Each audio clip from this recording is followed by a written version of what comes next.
All right, what is going on, everyone? And welcome back to Mets Weekly as we are live at this very moment on YouTube and on X for watch along and post game coverage of the Mets versus Diamondbacks.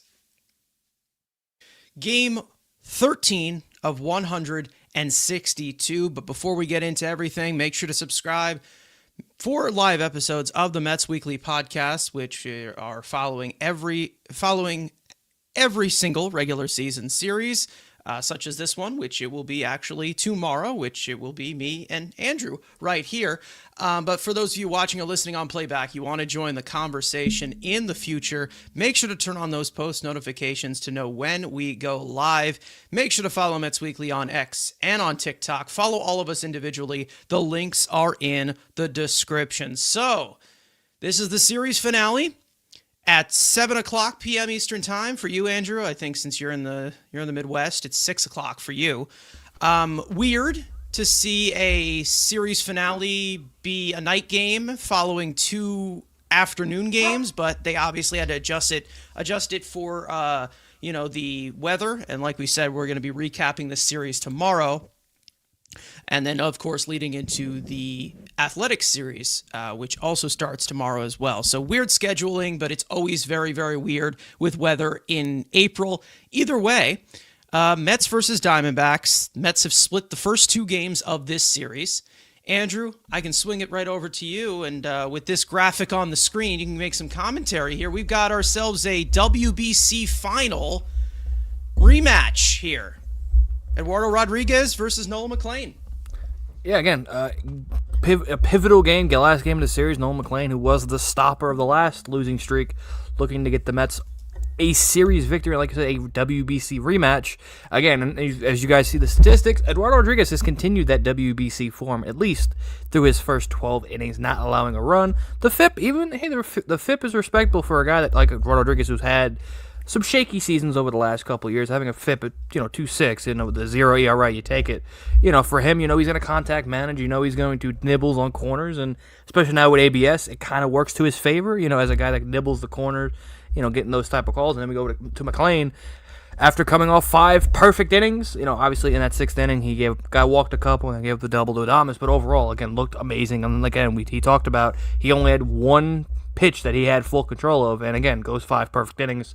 Now he goes up to the Diamondbacks lineup. That isn't as strong as the Giants. Well, I guess the top is definitely better than the Giants, but again, similar to the Giants, a complete fall off after you get past that big 3 at the top of that Diamondbacks order. So hopefully, again, you could see more of that dominant McLean that we saw last start and continued his, ascension as one of the best young potential arms in the game.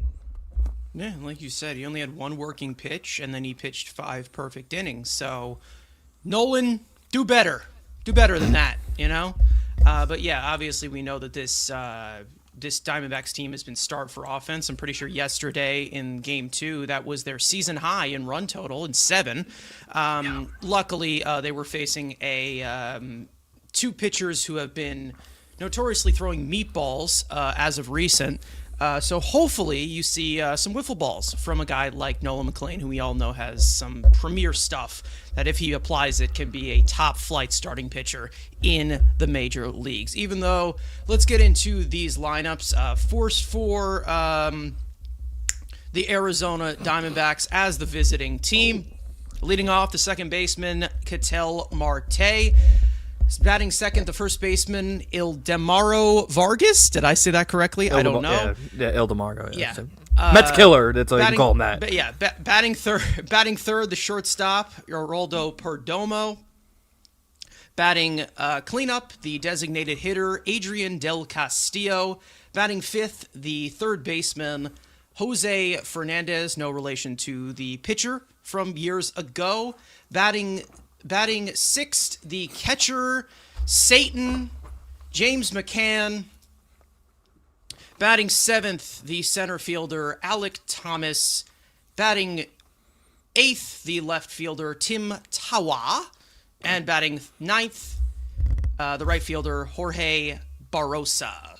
As for the Mets, leading off the shortstop, Francisco Lindor. Batting second, the third baseman, Bo Bichette. Batting third, the center fielder, Luis Robert Jr. Batting cleanup, the First baseman, Mark Vientos. Batting fifth, the second baseman, Marcus Semien. Batting sixth, the designated hitter for today, Francisco Alvarez. Batting seventh, the right fielder, Brett Beatty. Batting eighth, the catcher, Luis Torrens. And batting ninth, the left fielder, Tyrone Taylor. Now, there are a few few changes that I think they made to this lineup here. Obviously, you have Torrens catching McLean, which I am all for, personally. And you still have, Alvarez's bat in the lineup, which has been effective so far this season. Torrens, I just feel like, is just better to, catch a guy like McLean who can be spinny for his own good somewhat.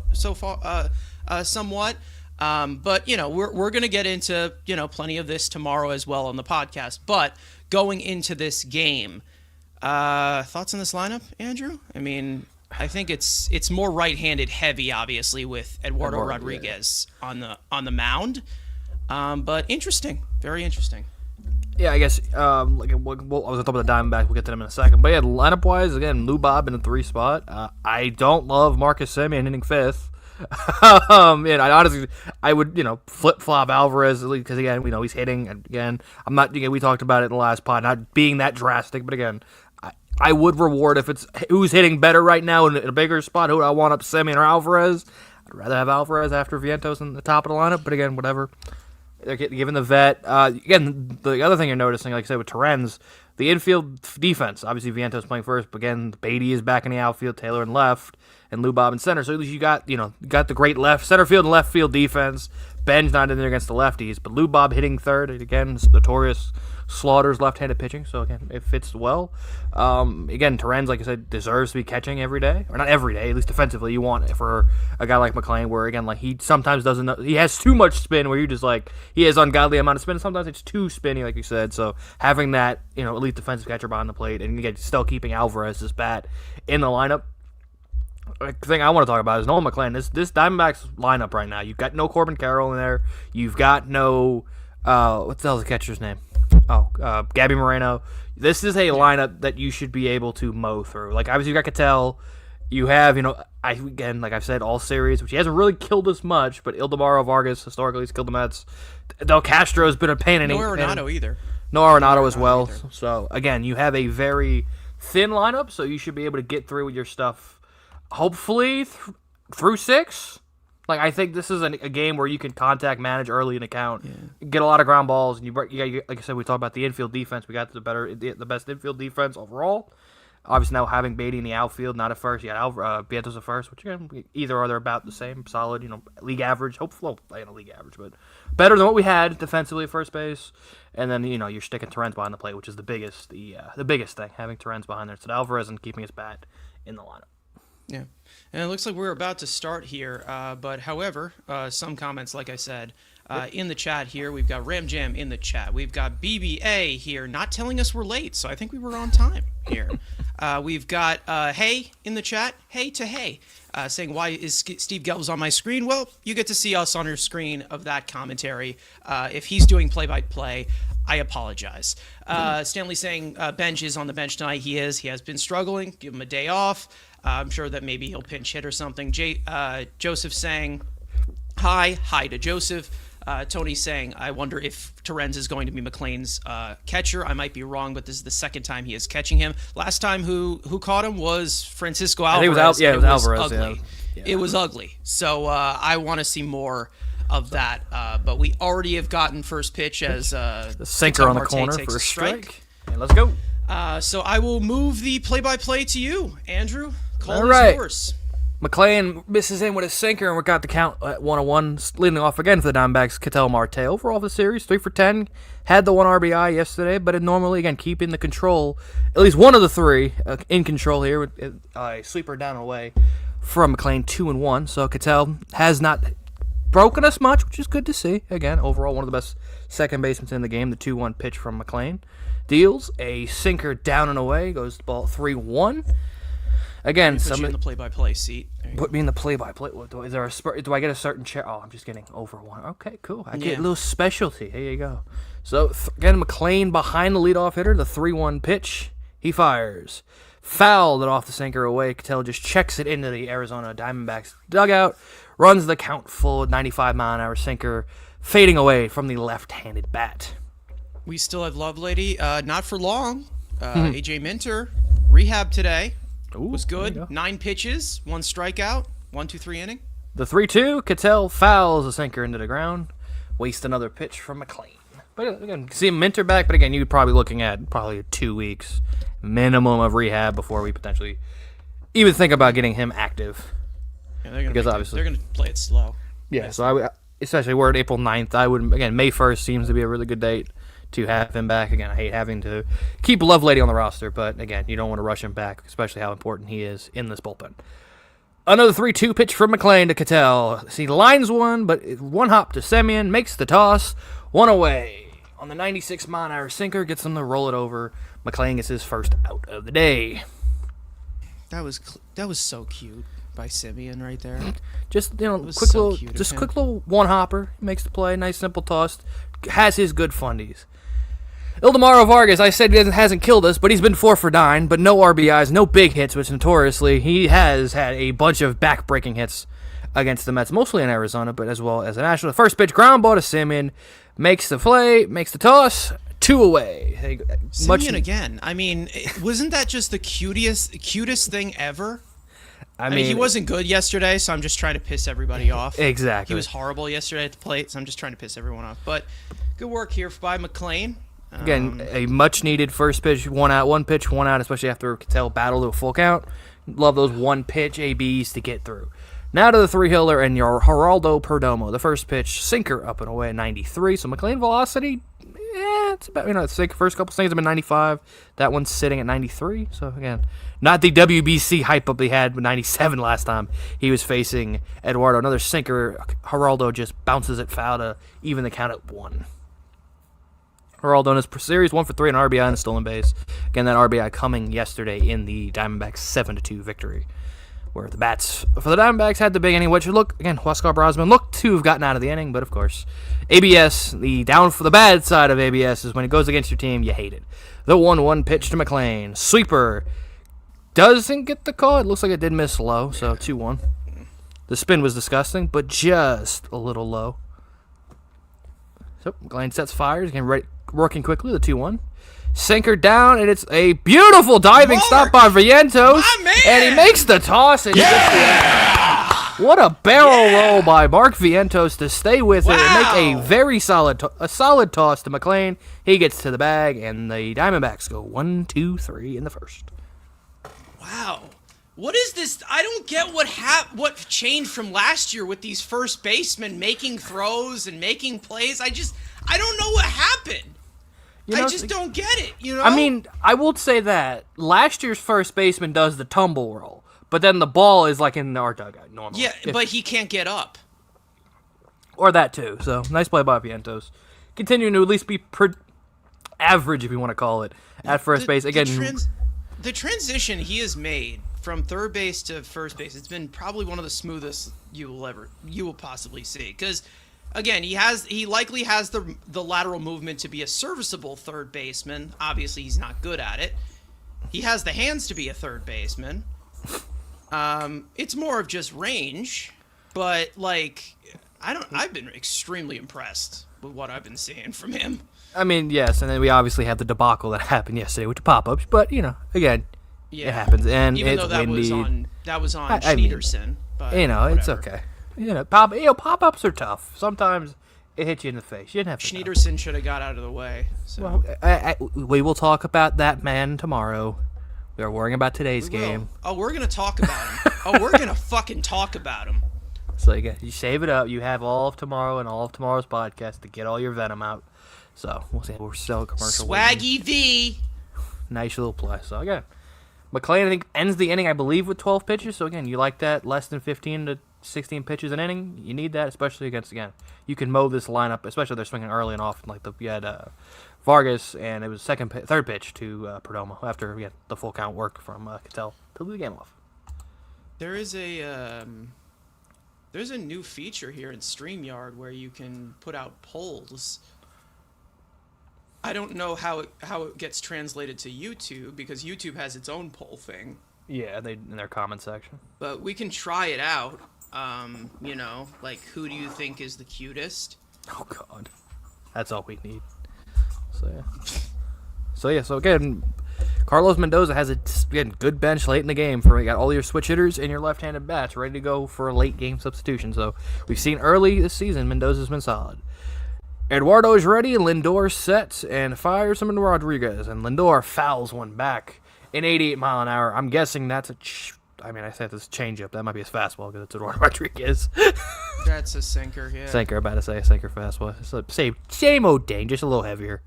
Again, Eduardo has had a good start to his season. Again, off the momentum of the WBC, but again, it looks like it's very cold. You can see the player, at least Eduardo's nose is running like hell. So it's cold there, and the hoodies and everybody's all just stacked up. The 0-1 from Rodriguez to Lindor.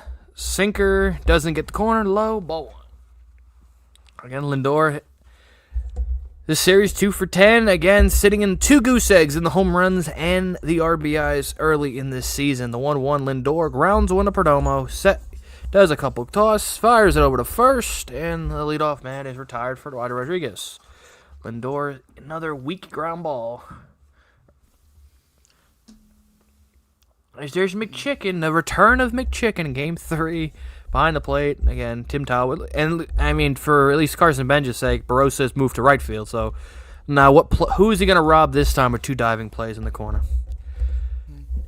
M. Stubbs in Bo. He's had a 3 for 9 in this series. Again, just a couple singles. First pitch, changeup in his zone, 0-1. Again, Bo has had some sparks where you think, okay, he's breaking out, but again, still looking to find some comfortability, obviously, early in the season. Again, it's New York, and it's cold. Does have good numbers against Eduardo Rodriguez, 5 for 13, 2 homers and 3 RBIs, so, again, maybe this is the game that fully breaks out. The pitch, another sinker down and away, or changeup down, 2-1. Lou Bob on deck. The 2-1 from Rodriguez. Bo fights it off and fouls it back to even the count back up at 2-2.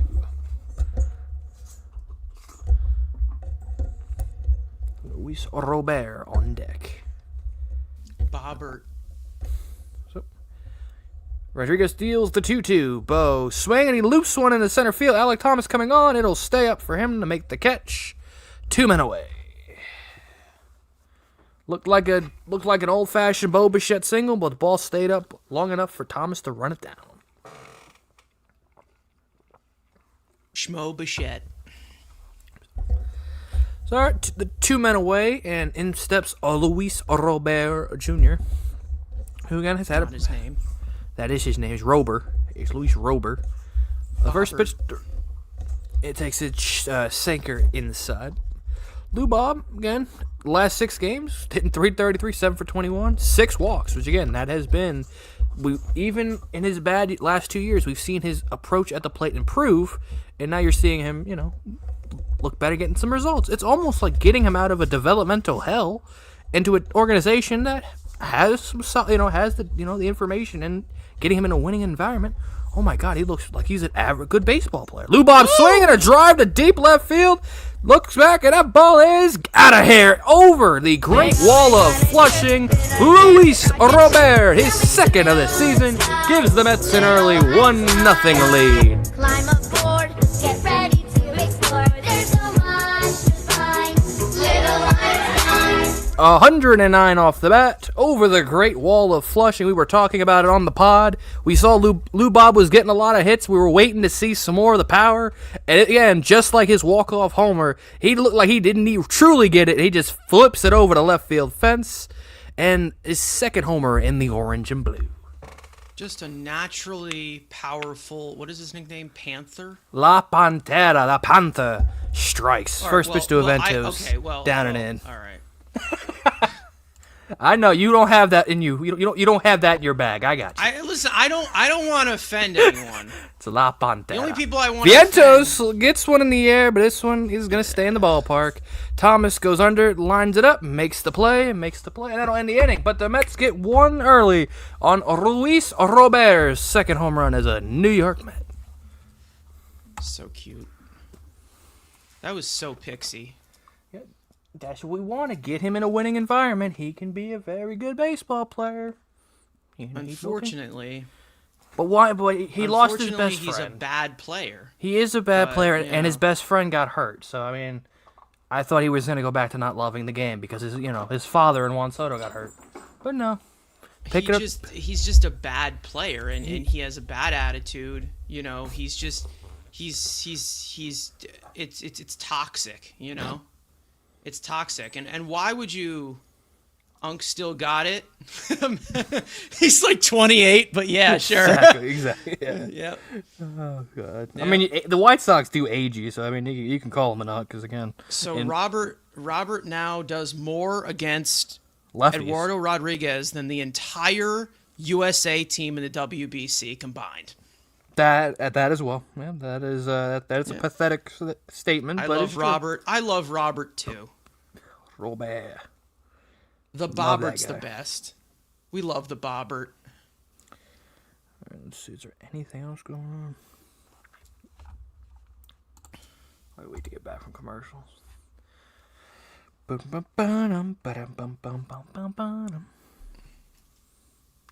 Hate these commercials. But you gotta do them. You gotta make your money, right? That's the world we live in. What is this, Vanguard? I'm going to say it right now. If James McCann, and I said this in our chat earlier, Oh, I didn't stop it working. of creators, if James McCann homers off of Nolan McLean, I'm eating my shoe. Oh, get that shoe ready because he's due up third in the inning. Let's see if we get an early a response from Lou Bob. That's a response from James McChicken.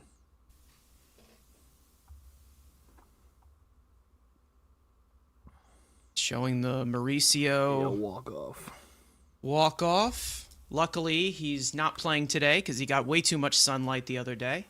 All right. So leading off is Del Castillo. McClain gets a sinker in there first pitch and gets 0-1. Gets ahead 0-1. Again, D. Castillo had the hit yesterday against Huascar Brazaban after the ABS challenge was successful. Sweeper, nasty, hits the corner. McClain gets ahead 0-2. That's just not fair. Like, that is a wiffle ball. You're not allowed to spin the ball like that. The 0-2 pitch from McClain almost hits him.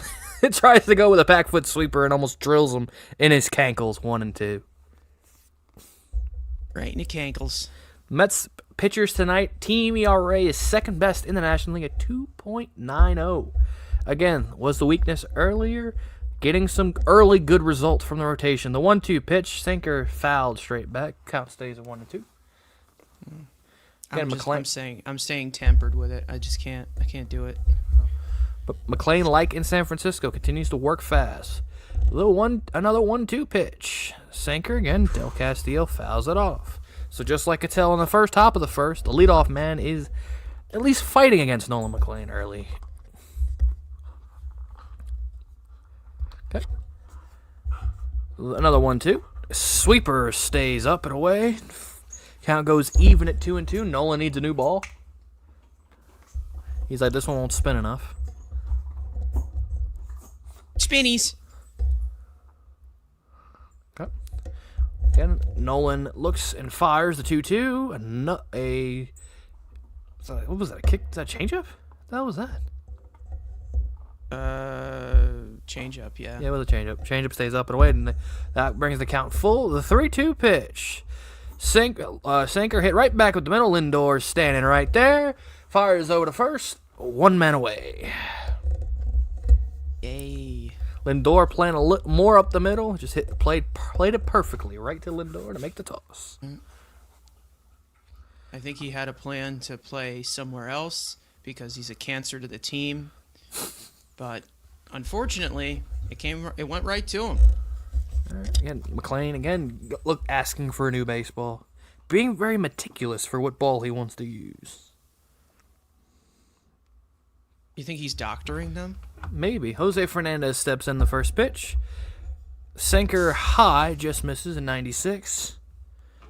That should have been challenged. He could have, I think it was just slightly up, but it could have probably nicked the top of the zone. The 1-0, that will stay inside as well with the sinker, 2-0. Could be 1-1 right now. Could be. God, is this all you guys yap about is Beatty in this group chat? Jesus Christ. All right, the 2-0. Sinker, this one will get in the zone. Could be 1-2 right now.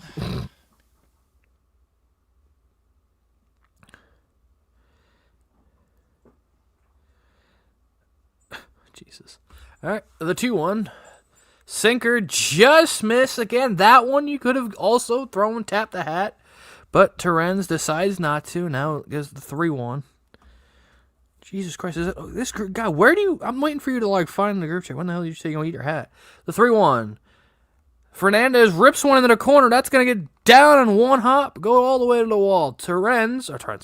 Taylor cuts it off, tosses it back in, but Jose Fernandez with a 1-out double for the Diamondbacks, and you know who's up in a wrist situation. I'm genuinely. I'm done. We're done. He pulled a sinker in and floated it in that left field corner for Fernandez. And again, just goes up. Taylor cuts it off right before it gets to the wall, pivots, and fires it in. But so one away. Put his wood on it, you know? Exactly. He just pulled it. Up steps James McCann, who, again, oh! notorious Met. Stealer! Robber! The first pitch to McCann, sinker. This one he calls on the corner for a strike at 95. 0-1. McCann hitting a 0-83. Again, having, a typical James McCann season. But again, in the role he's supposed to be as a backup catcher. The 0-1. Sweeper, did he go? He did not, so sweeper is inside. It evens the count at 1-1. James McCann versus the Mets for his career has good numbers. 7 for 22, a homer, and 9 RBIs. Isn't that so typical? McClain looks at Fernandez. Sets and fires. The 1-1. Sweeper. That one he's going to call it. That one? Yep. Maybe Nick's. And James McCann will not challenge that because he's a terrible defensive catcher and he does not know the strike zone.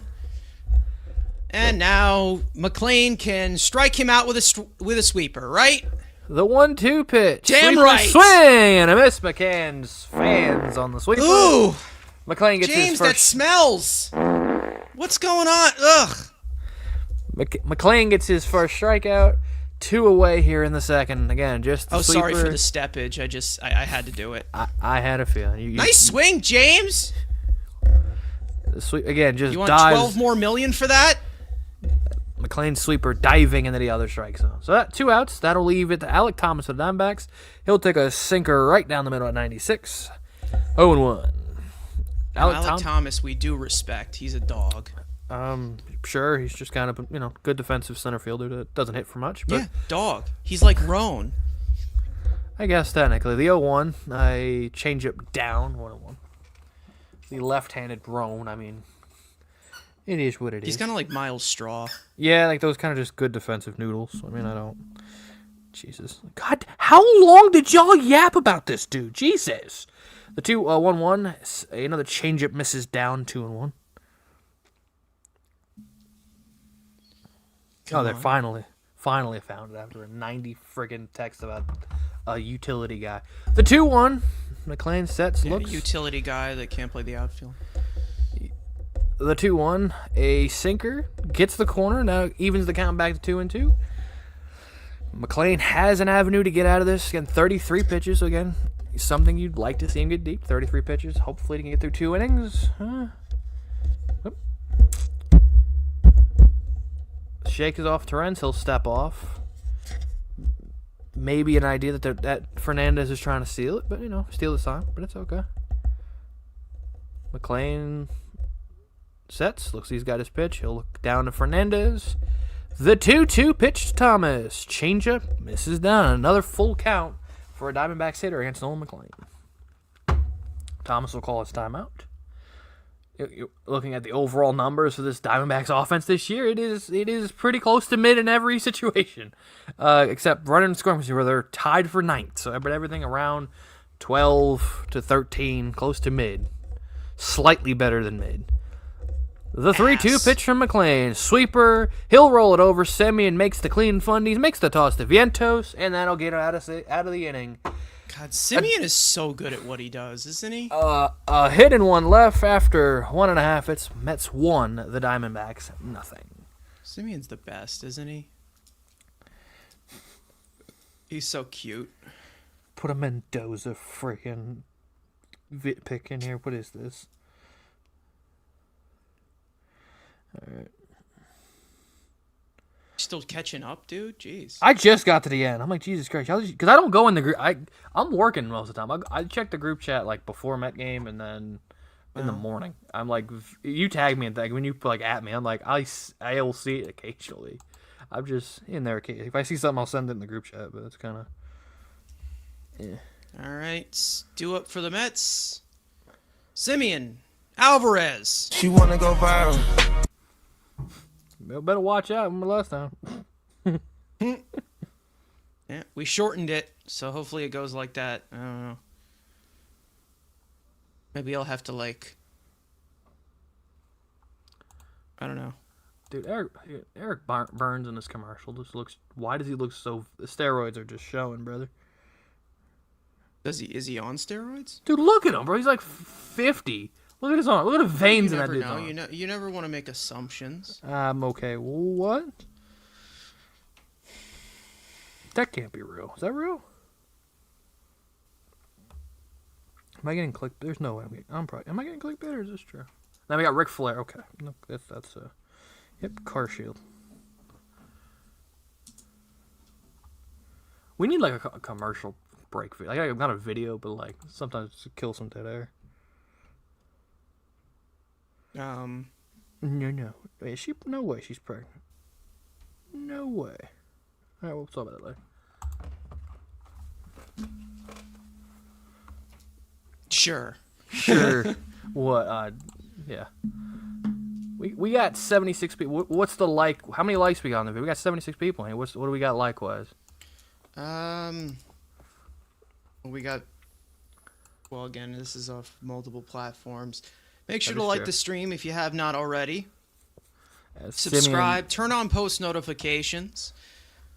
Hey, there's Simeon's Gold Glove that he won before the game. They gave it to him. Yay! Dude, look at his kid's his kid's got some. Those hoodies are kind of fire, dude. Kind of want to get one of them footed. Hoodies kind of. Look at Simeon. So. Simeon's the best, isn't he? 2-time Gold Glove Award winner. Get behind an account 0-1. The 0-1 to Simeon. And you guys don't want this guy. I Two mean- Gold Gloves. Gold Glove. Jesus Christ, we're grasping at the bottom of the barrel. Speaking of Gold Glove, there's Keith. He's got a lot of them. The 1-1. Speaking and of Gold Glove, changer. there's Ron Darling as well. He's got a few Darling, Gold Gloves as well. Darling does have a Gold Glove, and then there's Because Dale. he's smart and he went to Yale. And thankfully, if you guys are watching, Simeon fouls one back. Steve Gelb's on the call, so I would expect the viewership to come up very shortly once people get home from work and run to other teams to, or at least watch the game on mute and then turn our volume on. It doesn't have to be. It'd be nice if it's us, but I'd expect the YouTubers to do pretty well tonight. The 2-2 pitch from Eduardo. Sword, did he go? Yes, he did. Eduardo punches out Marcus Simeon on a sword. The leadoff man is retired.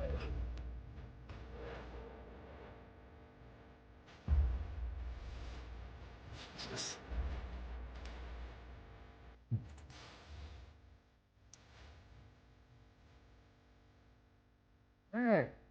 Up steps Francisco. I don't even want to Alvarez. watch anymore. Getting sorted up. He's 2 for 6 in this series. Again, continues his red-hot start to his season, at least offensively. Obviously, the overall game, that's a different conversation. Swings on a curveball and swings over it. 0-1. He's going with his slime gloves, with his slime green batting gloves tonight. With the it's always an adventure of what gear Alvarez brings out on any certain game. All right. Erod sets and fires the 0-1. And then he'll just Which take gear a. is he going to wear when he actually plays defense? That would be That's cool. a different. Takes a fastball down the way and he's behind in the count 0-2. As we're looking at the most Gold Glove support position. Obviously, Brooks is number 1 at 16. The 0-2 pitch, he'll foul the fastball or sinker straight back. You got obviously Pudge with 13, Ozzy the Wizard with 13 as well, Roberto Clemente at 12, Willie at 12, and Keith Hernandez at 11. Not a bad list for defensive merchants. The 0-2 pitch, Alvarez takes it away, 1-2. Acting like acting like Keith Hernandez was a defensive merchant. He's a defensive merchant, bro. You play first base, you don't hit for power, bro. What are you, a bum? Use your bum. The 1-2 pitch to Alvarez. Or he was a player in the 80s. Oh, is he going to challenge or not? No, it looked like he was going to tap his head, but he takes a sinker on the corner. Looking at strike 3, 2 men away. Erod strikes the first guy, 2 guys out of the inning, and it'll leave with 2 outs. Leaves the innings to Brett Beatty. Insert. She wanna go viral. Brett 3 for 7 in this series, and also reached on 2 errors because, of course, he has a couple RBIs with a sac fly. Sac fly in yesterday's game. First pitch, slider down and away, 1-0.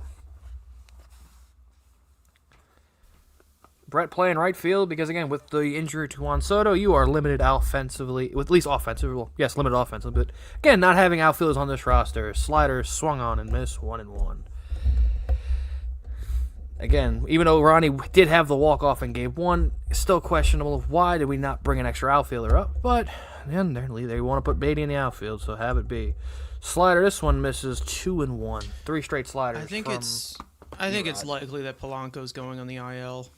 I wouldn't be surprised, but because he gets this the Achilles thing. The 2-1 to Barrett takes a sinker down and away, 3-1. Down and in, 3-1. Nolan munching on a few, I'm gonna call them animal crackers. The 3-1 from Erod, but Brett's gonna call time. Use his time. Oh, look at me, Mr. Main Character over here. What? Needs time. Oh God. So, let's see. Brett should get a decent pitch to hit here, 3-1.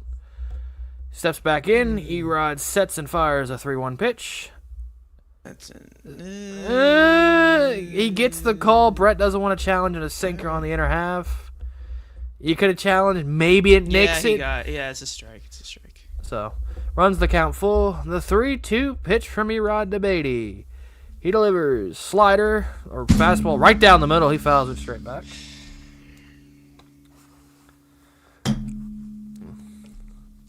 Diamondbacks defense, or we're just showing the Mets shout out. Okay, we're not showing those guys out, but Diamondbacks giving Brett the left field line if he wants it, which we know he will go to left field. The 3-2 rolls one over to first, but is anyone going to beat into the bag? Nobody's covering. Brett with his third. God, this series has been. What am I watching? Dude? That's an infield hit. Whatever. Brett Beatty sure gets on. Whatever. It's his third mental error or mental or real error of the series. He reaches on. Man. He finds hit him where they ain't. This Erod is the was funniest thing. Erod was slow off the mound, and Brett gets an infield hit. Continues the meme that is this series of Brett Beatty and infield grounders, but extends the inning for Luis Torrens with a 2-out base runner. And Torrens 4 for 12 early on in the season. Obviously, the big 2-run hit, 2 runs double in San Francisco in the finale. The first pitch, Torrens is looking to bunt with 2 outs, and it's thankfully what the hell are we doing? Hello? You are not fast. What are you trying to do? He can sprint. He's quick, but I wouldn't recommend it. I mean, sure. James McCann thinks the ball's behind him. I think that's the best part of that play. Is McCann's like, oh, it's behind me. No, James, it's down by third base. Oh my God, is that a cookie? Knowing you, you're going to find that GIF and just post that all over the place. So, here you go. Torrens back after his running down to first base. Eduardo looking at Beatty, the 0-1. Torrens takes a changeup down. Evens the count back at 1-1. Again, the Diamondbacks playing straight up. Obviously, you have the first baseman holding Beatty on with 2 outs. So Torrens could use that right side of the infield to poke a single, and Brett will go first to third. But it takes a changeup down, 2-1. Tyrone Taylor on deck, and then going back to the top of the lineup. McLean again going for that. Dude, McLean's been eating them gummy bears. I like it. The 2-1 pitch, but he'll throw over to check on Beatty. Vargas just pretends to tag on him. Brett's not going anywhere. Like I don't think Brett is going anywhere, but Gilbert Gomez giving him. I think he is because McCann can't do shit. I mean, you don't want to see the McCannon. Oh, God, I could imagine what happens if James McCann throws out Brett Beatty stealing. How you would have taken that. Eduardo looks for the 2-1 pitch. Takes another change. He's going. The chicken cannon. And Brett Beatty gets the stolen Look at that base. cannon. That was amazing cannon right there. Fucking bounced it into the... What a waste. What a fucking waste. $40 million on this fucking loser. Brett Beatty gets Jesus a Christ. The stolen base on Sandy McCann. Alderson showing once again. And let's just make sure that he Nice didn't throw, tag big him on. fella. It looks, yep, Brett beat it in. Brett, that's He his... got it. I believe that's his second stolen base of the It's season. his second stolen base. And the pitch from He's to now Torrens was a ball. He's now 30 home runs away and 28 stolen bases away from his 30-30 season. Jesus. 3-1. Torrens ahead in the count again. Nice little base hit to right field. Should score Beatty. He deals a 3-1. Torrens swings and misses at a elevated fastball at 91.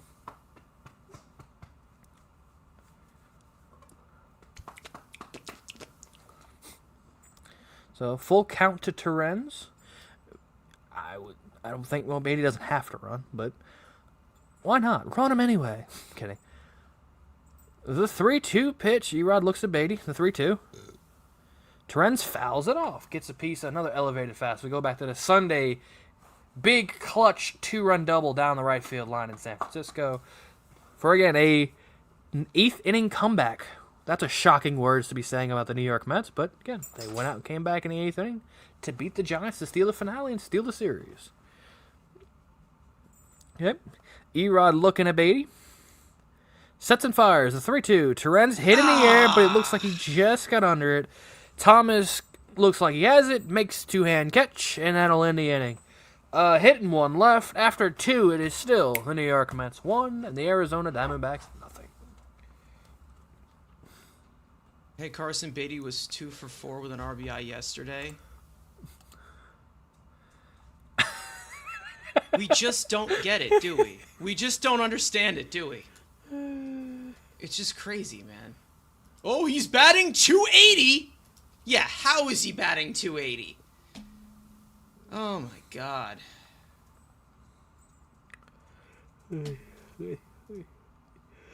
Who's pitching for Arkansas today? It's Ryan Hawks. It's hilarious, man. I can't. It's every time. Every time. It's like a...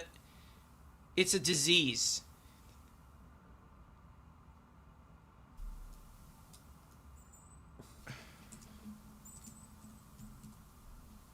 DH gates on it.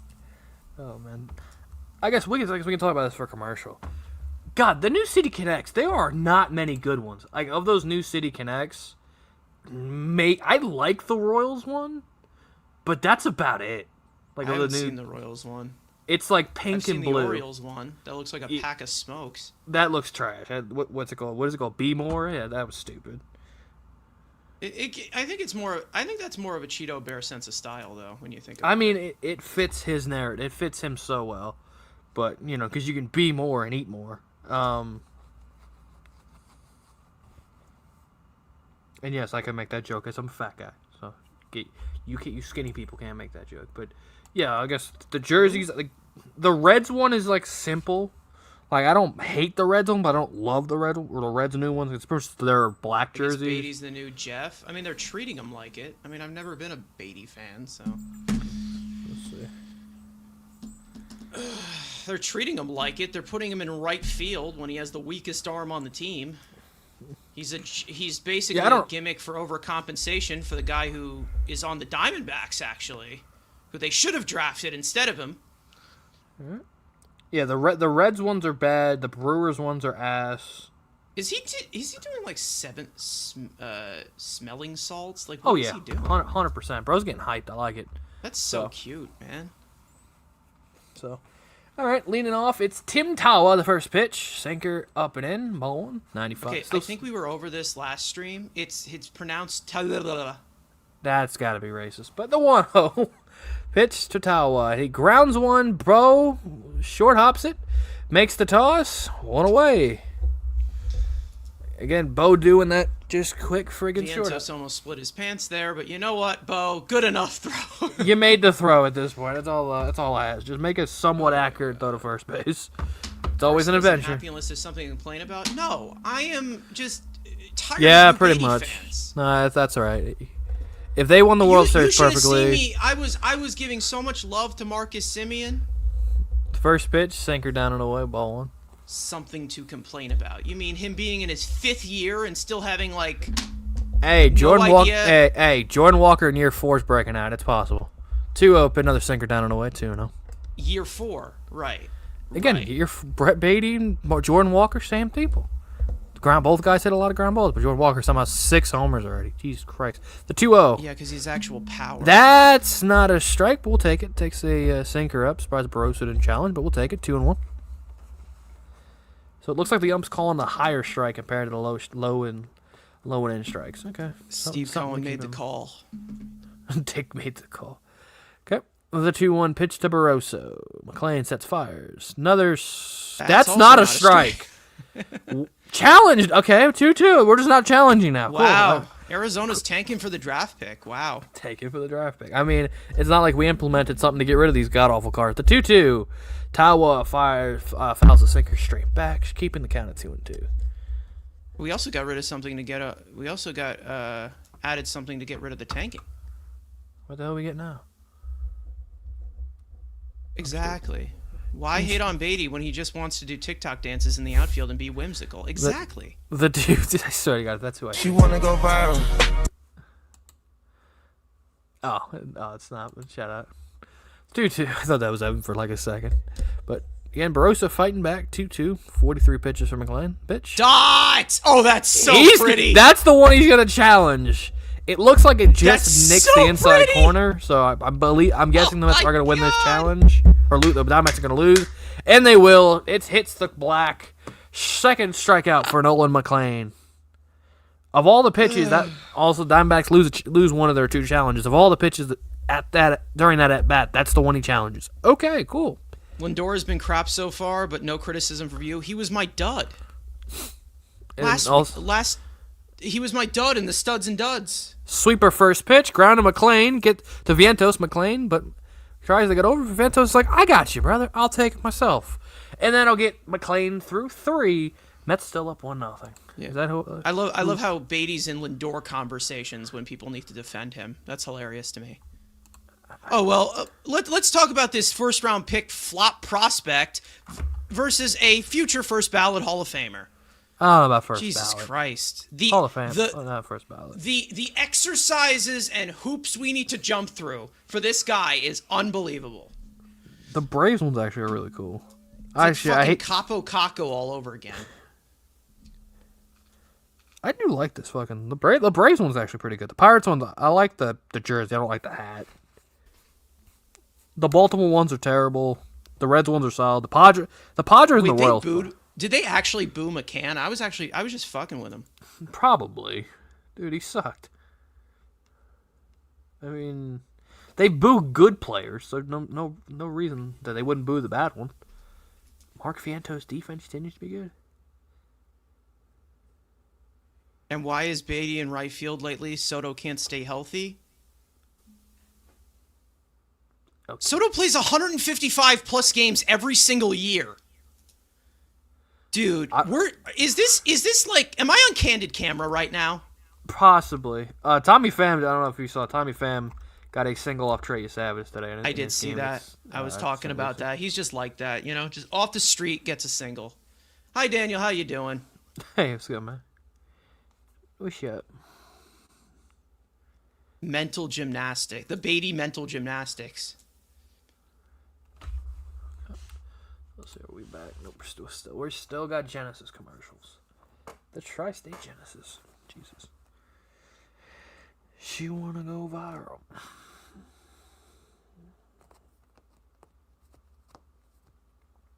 So, should the NHL compare salaries, compare track records? I can do the same thing. Why can't I just enjoy the game? I am enjoying the game. I'm watching. Jesus. Like, you were the one who came in here and said this. Jesus Christ. Hey, Brian Russ makes it 1-0. All right, after that, Tyrone Taylor in I the can't 9th look spot at the. leading it off. I can't see that number without thinking of J.D. Davis. I'm sorry. Murph, J.D. Davis, Cedric Mullins, they're all the same. Well, Murph's not. Murph's exempt from that one, but curveball first pitch gets in there against Tyrone. The 0-1. Another curveball grounded to third. Fernandez makes the toss, one away. Now back to the top of the lineup and Francisco Lindor. Oh, we're seeing Tyrone Taylor save David Peterson. Crazy, that's a great catch. Jose Osokar, wearing number 28, by the way. Oh, God. That number's just horrific. So, back to the top. Muttley, I'm not stressed. Why would I be stressed when I'm getting death threats about expressing my opinion for a mediocre player? Want to know. Lindor first AB grounded up short. The 0-1. Swings over a sinker up. 1-1. Francisco, don't turn into Harrison, bro. Keep your helmet on. Enough having your helmet fly off. I don't like it. Keep the helmet on. Stop infecting the locker room. Exactly. Stop wearing pink or salmon colored handguards. The 1-1. Fouls off, sinker away. Puts the count at 1-2. Oh, God. Again, 0 RBIs, the longest single season drought of his career. Is this man cooked? We should have traded him for Mason Miller in the offseason. That's what I'm hearing. We could have got Mason Miller and Xander Bogaerts, but we kept this guy.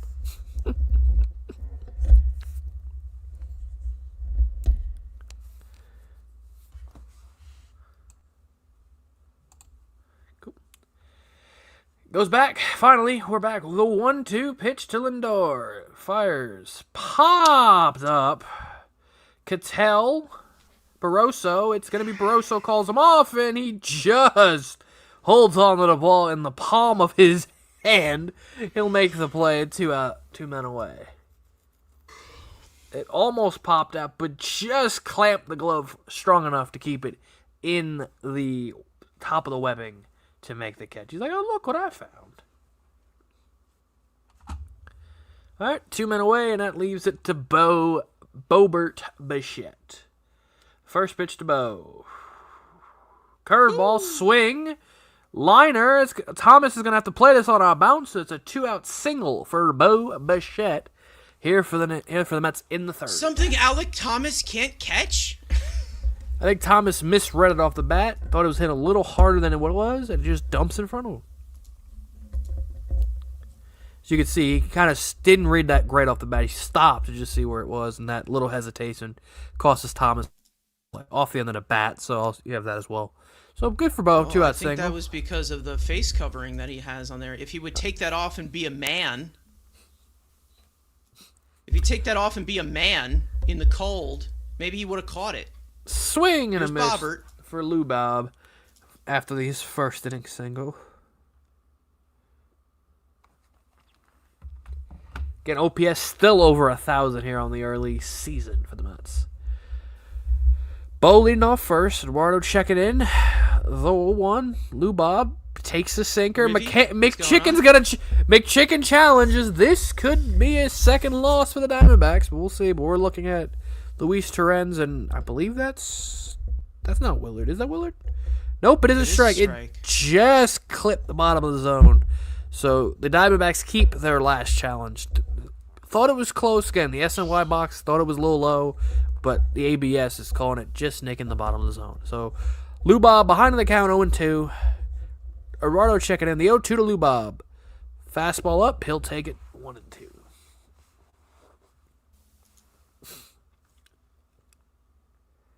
Again, Lou Bob's sitting, ready to go.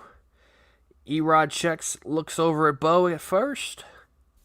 Delivers the 1-2. Get another sinker down and away. Evens the count back at 2. Go back to the first where he hammered it inside. The thing with Bo is that I wish I could steal. Yeah, you don't. Again, he's not. I just wish he could. Yeah. He's like a weird athlete. Like, he's athletic, but not at the same time. The 2-2 pitch to Lubov. He'll lower half is just fight one banged off. up. Yeah, he's been having hamstrings and all kind of obliques, and last year it was the calf, like Soto's has now. It's just a bunch of, those muscle injuries in his lower half. Soft tissue. Yeah. So, Lubov fought back to even the count at 2-2.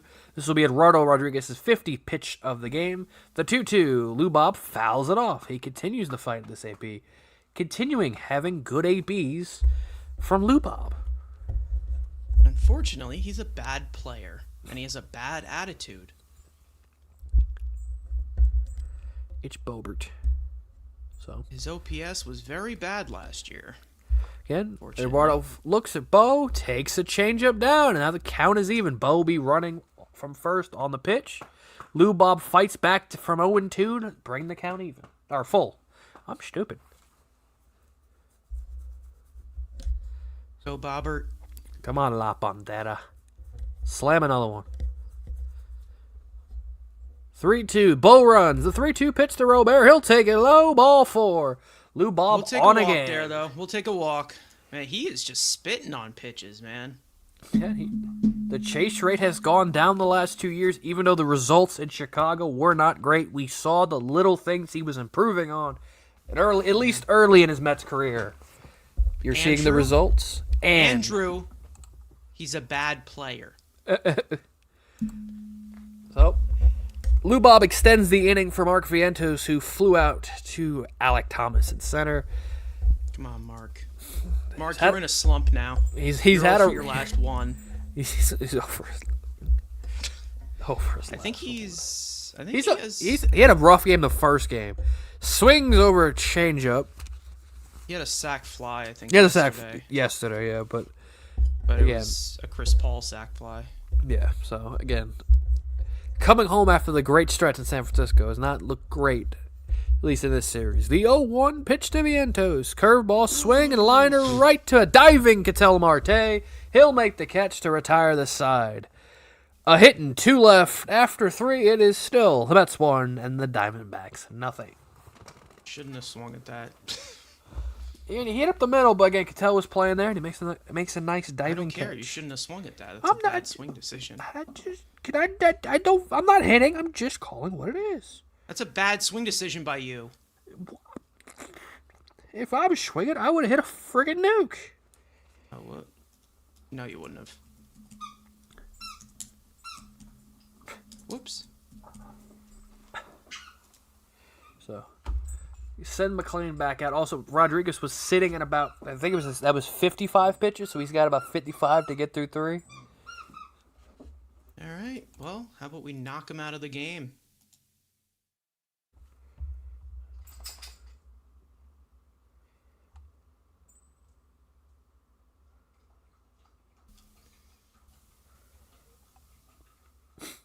What is?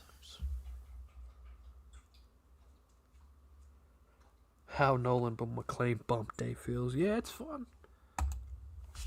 The Nolan. Is he the true ace? Is he better than that fraud that we traded Brandon Sprout for?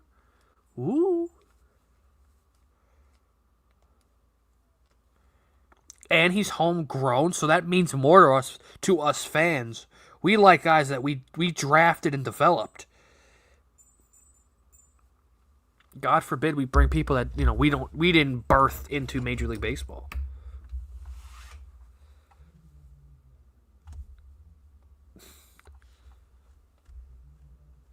Okay. The Leafs and Islanders tied at 2. The Penguins are, I believe, up 1-0. Hopefully. We're still sitting here. It'll be the Met killer, Melro Vargas. What the fuck? Okay. It's still 1-0. Around the league, new players, in new situations. Mackenzie Gore and Dylan Cease off to good starts. Ryan O'Hearn, we saw opening weekend, continues to look very productive in the orange and black and gold. I'm stupid. And Brendan Donovan, even though the Mariners have been bad, Donovan at least has been productive. Ryan O'Hearn.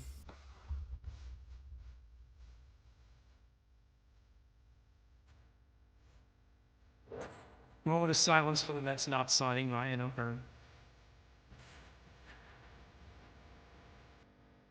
The 1-0 sinker running away makes 2-0 to Vargas. Ildemaro Vargas.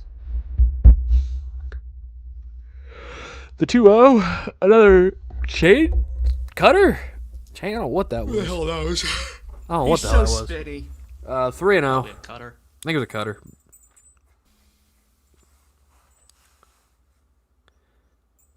The 3-0 and a 4-pitch walk to lead off to Vargas. So not a great start to start the fourth here for McLean. We looked for the road ahead. Jeff McNeil and the Athletics are coming to town. We get to see that video package, and then we hit the road for a brutal 6-game road trip going to see former Met Edwin Diaz and former Met farmhand Pete Crow Armstrong in the Dodgers and the Cubbies. First hit to Palermo was cut. Holy Jesus Christ, that sweeper moves so damn much. But Geraldo was looking to bunt, but he moves out of the way 1-0. And if Alvarez was back there, that was going to the backstop. Yeah.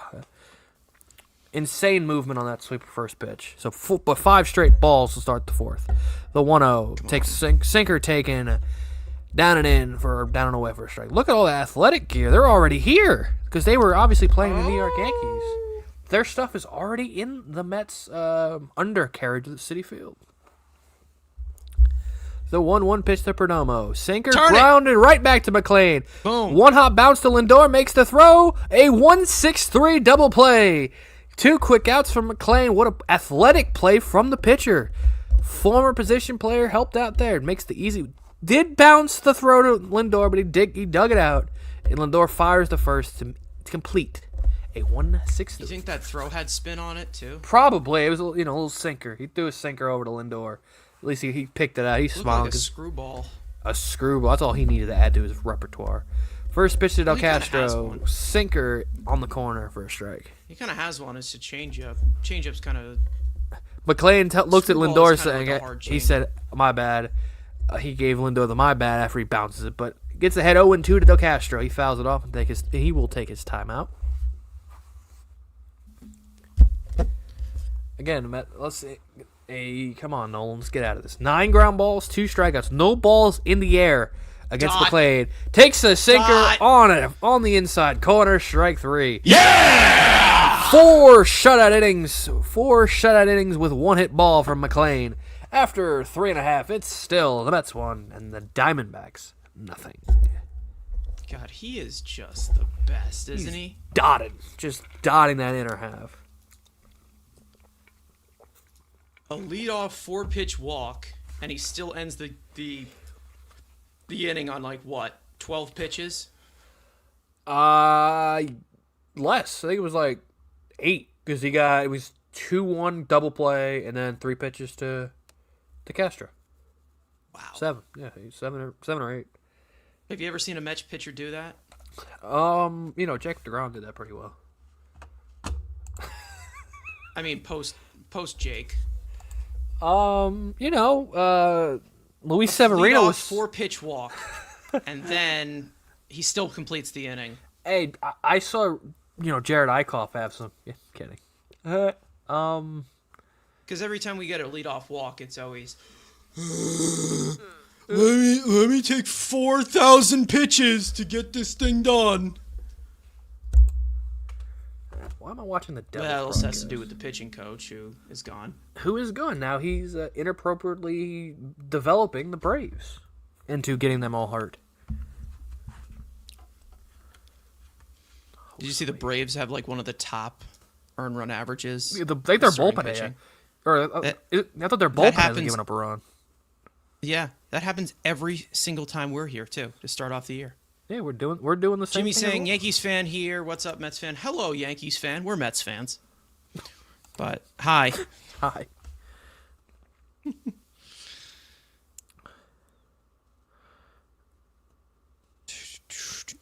So wait to get back from here from commercial.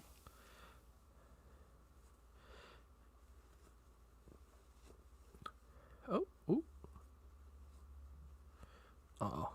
EK's got it. Soto's still hurt. Yeah, Soto's gonna be out a few weeks. Yeah, but he looks like he's still doing work. And we'll get into it tomorrow on our show. Ooh. all this stuff. All right. So leading off for the Mets here on the bottom of the fourth is Marcus Semien. Oh my God! He got sorted up his first 8. It's Simeon! Takes the first pitch down and in for a ball. I forgot. He homered in San Francisco. He lines one in the left field. Yay. That'll fall for a base hit. A leadoff hit here for Marcus Semien. Yay! We like that. We Finally, love Simeon!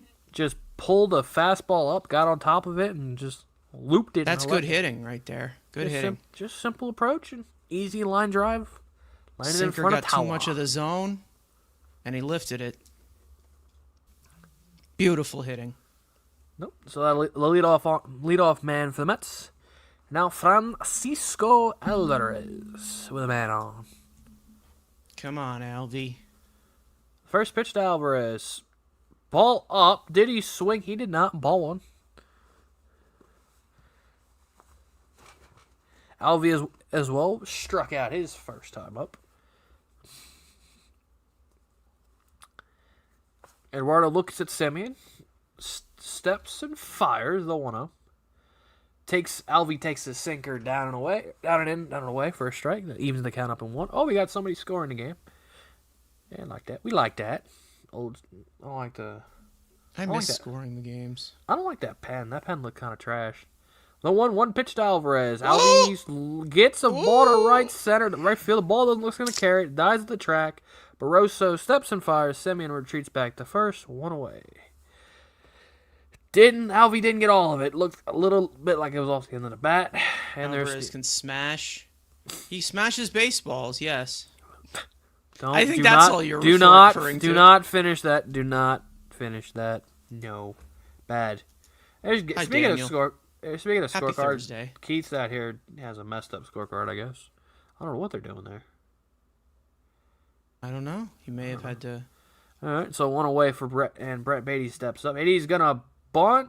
What is with the bunting in the first couple innings? We got Hilarious. Torrens bunting, now Beatty trying to bunt. Hilarious. This is a hilarious baseball player, I swear. Pickleball.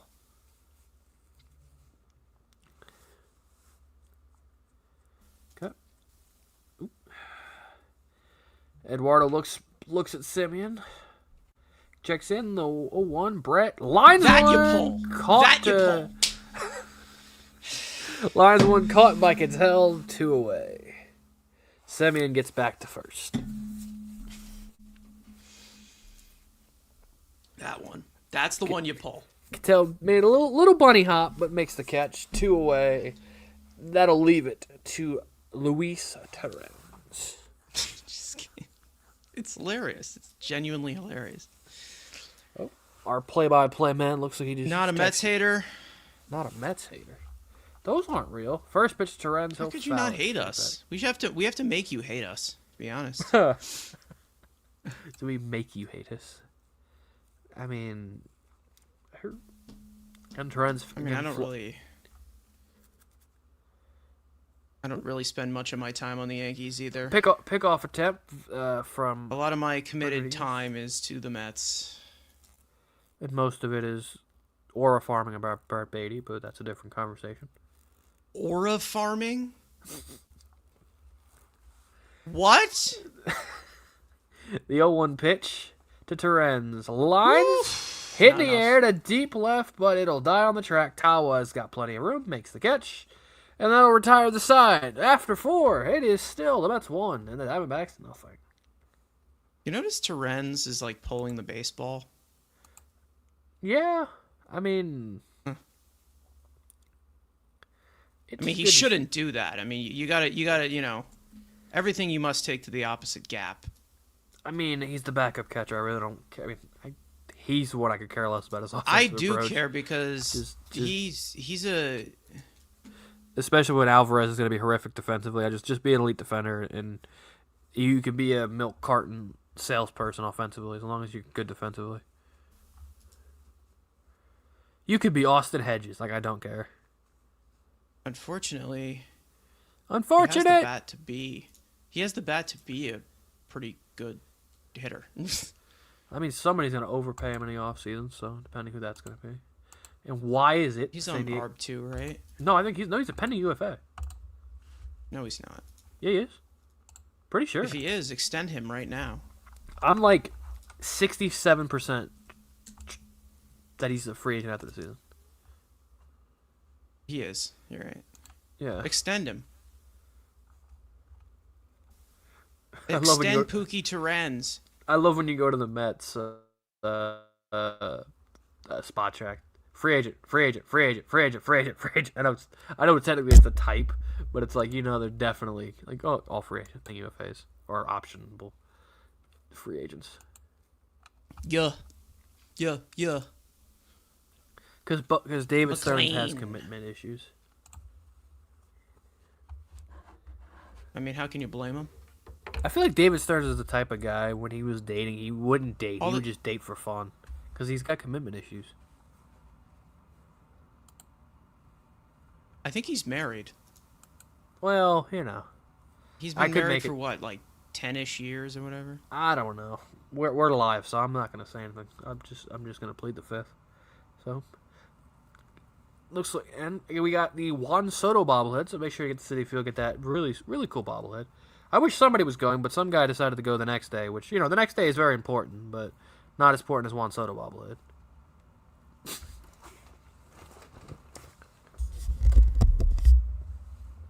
All right, first pitch to Fernandez, sweeper in for a called strike. That is just Myrtle Beach, South Carolina. I've actually gone to I've gone on vacation for plenty of years there, so we may have crossed paths. Okay, the fact that McClain just threw first pitch sweeper just not move that much, and then the freaking change of barreling in on his hands that he gets the. He's a scary dude to face, and he also has a mustache too. Like He's got and he's a ginger. goatee. He's a ginger. The 0-2 pitch to Fernandez, sinker down and away. Missing arm side.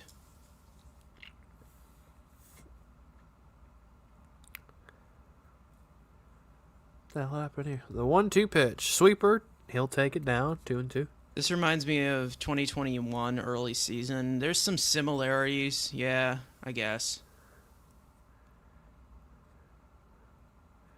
There could be.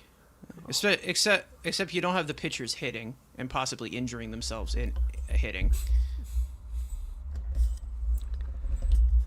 The full count pitch from McClain. Chopper. It goes off McClain's glove, but there's the sure-handed Semien. Flips and fires. One away. Do you score that 1-4-3? If he made contact, which I don't. Yeah, exactly. That's why I'm asking. I don't know if he did make contact.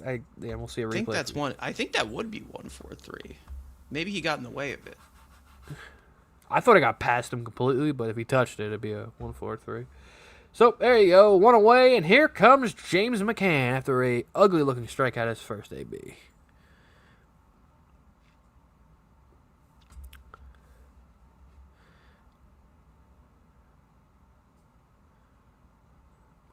Will there be 1 year where we have a top-tier offense, 98? Yeah, we'll see. I still have hope First pitch for the fouled offense off. being really good. But there's some stuff that... And then I also think that you're going to get some young players as well up here who can really could help you at the major league level. Again, there's McChicken's career numbers, below average offensive catcher, but it is what it is. The 0-1. Sinker up Yeah, top it is of what the it is. zone. Just give him $40 million. That was Brody money. That wasn't real money anyway. That was The- Sandy money. That was Sandy before. Old senile old man. All right, McClain ahead of him again, 0-2. The 0-2 pitch to McCann. Sweeper swung on and missed. Strike three. Another wave and a miss from McChicken. Ew! Second time That he's smells. fan on a sweeper 0-2. Beatty is garbage. I like you, Jimmy. I like you. Tommy Novak gives the You're a nice guy. the lead. I like you. We're gonna be good friends. Okay, so 2 outs here at We're the gonna be fifth. pen pals. First pitch to Alec Thomas. Sinker Woo! swung on a miss. 0-1. Tommy Novak gives the Penguins back the lead. Yeah. It's pretty cold out there. I'm surprised he's going like 95, 96. Yeah, and he's been sitting at that. Usually, this is the WBC. It was he obviously throwing 97 in Miami, so he had that benefit. But sinker 96 and down at the bottom of the zone, he gets ahead of Thomas 0-2.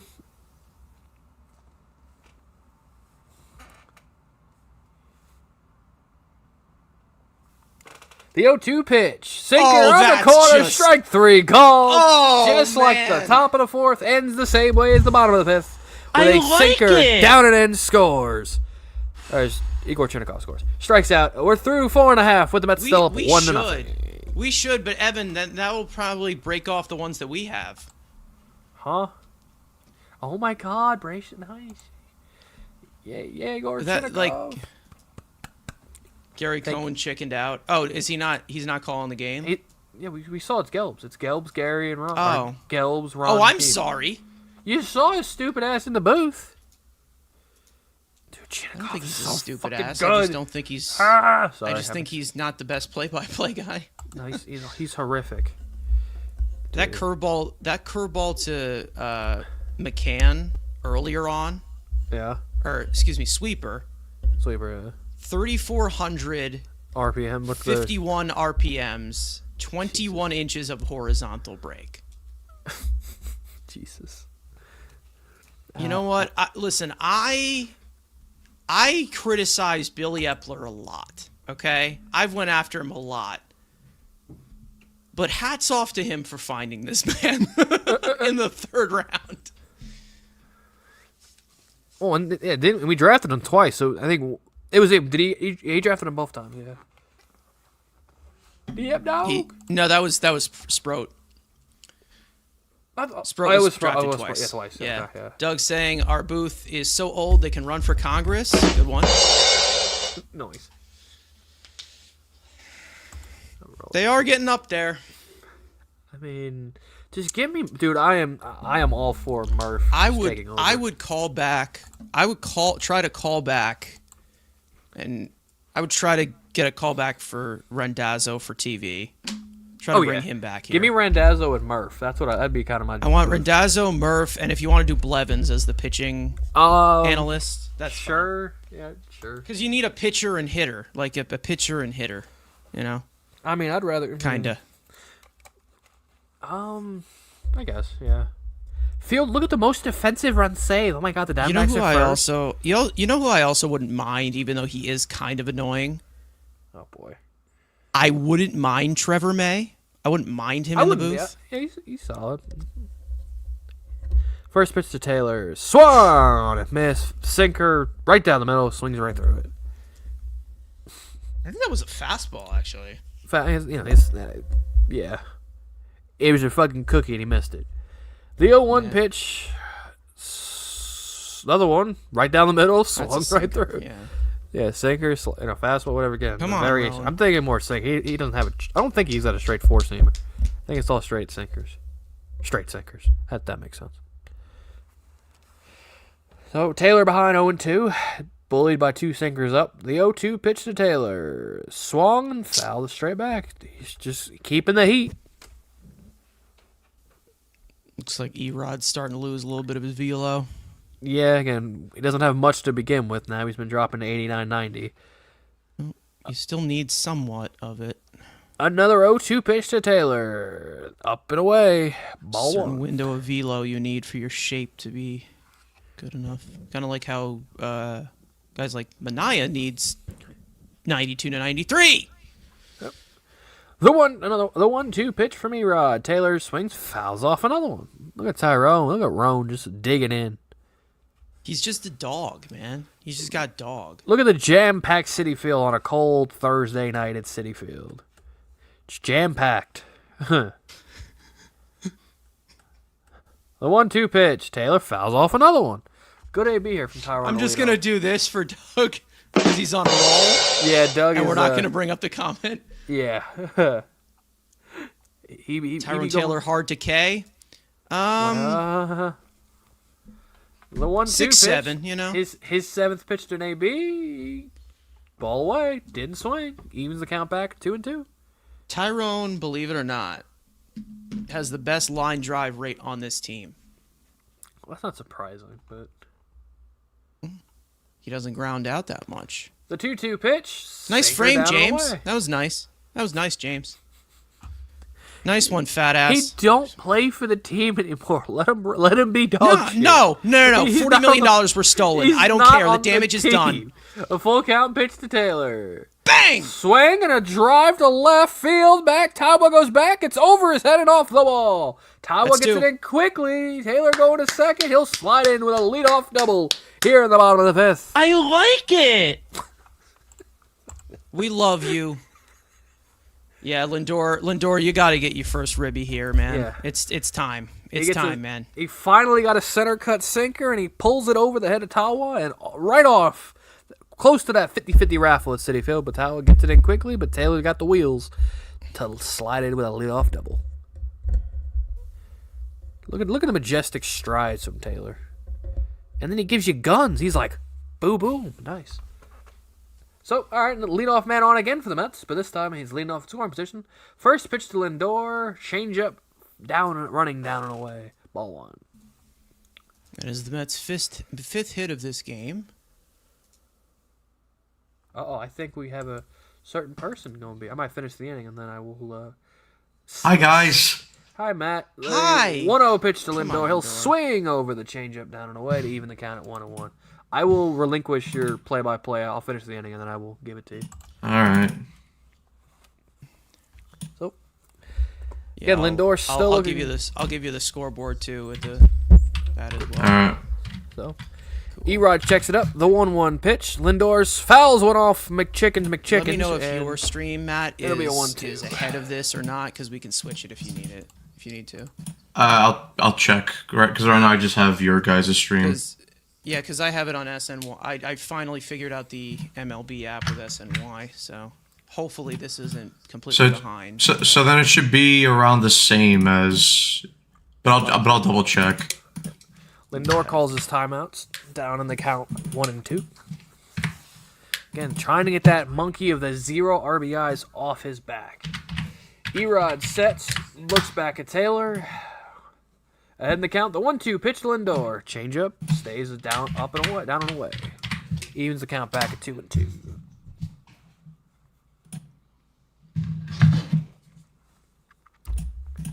Okay. White Sox playing Lindor up the middle, the second baseman closer. Cattell falls back, the 2-2 pitch. Ground ball, Taylor will move up to third. Perdomo sets and fires it over, retires Lindor. Did you Taylor say the moves White to- Sox? The White Sox, I don't know. We know I'm retarded. By the Diamondbacks, Jack Hughes just scored. I got All right, bro. Like, okay, now he's just dropping the R word live on stream. That's nice. Oh, again. It's okay. It happens. What, Jack Hughes? Jack Hughes? Robert was a great addition for the Mets. I mean, listen, if you ask half the fan base, he's a terrible player. So my stream is like maybe like 2 seconds ahead. If you want to switch, it's fine. if you want to switch, we'll do it. We'll do it after do the it. beginning. Yeah. Okay. All right, so Bo's got a guy on third. First pitch to Bo. Takes a changeup or sinker. Oh, was it down. a Chris Paul goal? Was it a Chris Paul goal? No, it's still 3-2 Penguins, but Jack just scored. Oh. Well, the Devils are completely out of it, right? Yeah, it depends when they, Yeah, they clinch. The 0-1, Bo takes it down, 2-0. Crosby back in the postseason. Well, not yet. They got to win this game first. Then I can stop talking about it.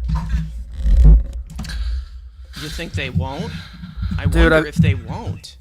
I've seen dumber. Again, jam packs. Look how jam packed City. You know, Cohen's very up. Diamondbacks have the infield in with this less is than your 2 outs. thing. The 2-0 pitch to Bo. Fouls it off. Straight back, 2-1. RBI the baseball, Bo. You got the infield in. All you got to do is just poke it. The infield's drawn in. Just poke it through. Yep, just poke it, just a little. Little duck snort. Do your little Bo duck snort. That's all we need here. Do your little. Your 2-1? Bo. There you go. Good take. Good take. Want to pitch to Robert? This might be Erod. I don't know if the Diamondbacks have him up in the bullpen, but I would. He said 81 pitches, but I don't know if I would let Erod see or Lubob see Erod again, but the 3-1 pitch to Bo. Good He'll take. take it low for a 1-out walk. So runners at the corners for Ruiz Robert. Bobbert. Look at that R roll from Andrew. Just elite commentating right here. Even though it's not necessary because that's not what his name is. No, I will not call him the Caucasian version. A 351 average and 1,000 OPS. 1,000 OPS. And here, That's- that's not Lavelle. Who's that's not Penguins need Lavelle. 1 point in the next 4 games or 1 loss by Columbus or the Islanders. They're in. Yeah, so They're in. Yes, they're in. But again, me being they're gonna get in. again, Just to make sure, just sit Crosby down. Sit No. sit all your stars down. You know, it would totally not be hilarious if they missed it. So they got it is not the manager, pitching coach again, giving Erod again. Lubob has homered off him and has drawn a really good walk. Yeah, exactly. If Robert does get a base hit here, I think he's gonna hold the guy at third. I think he should. Probably. Dude, Leaper's becoming one of my ops here, bro. I genuinely. I mean, it's a tradition. You always hate the third base coach. Just always. If he's not aggressive No, enough. I liked Joey Cora. I mean, so the White. I keep doing it. The White Sox. Why am I saying the White Sox? Because Lubob's. I also liked Tim Tuffle as the third base coach. I didn't like Mookie Wilson as So first base coach. Diamondbacks wasn't good. playing the up the middle back for 2. First pitch to Lubob. He'll foul it straight back. So I know exactly who I want as my first base coach eventually. Cheeto Bear? Yes. Beto Bear. no Beto. So Erod Anything again. to the having outfield, count. Robert. The 0-1 pitch to Lubob. He fouls off another one, but again, just like the second AB, Erod got ahead of him but could not put him away. So we'll see. We'll see if Robert can continue with the success he's had in the first 2 ABs. Come on, Bobbert.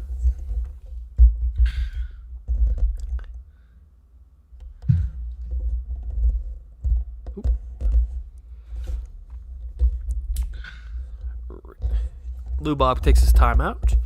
McChicken gives the defense the signs. Erod looks in. McCann's shaking himself off. Erod's got the pitch. Checks on Bo. Ahead of the count. The 0-2 pitch to Robert.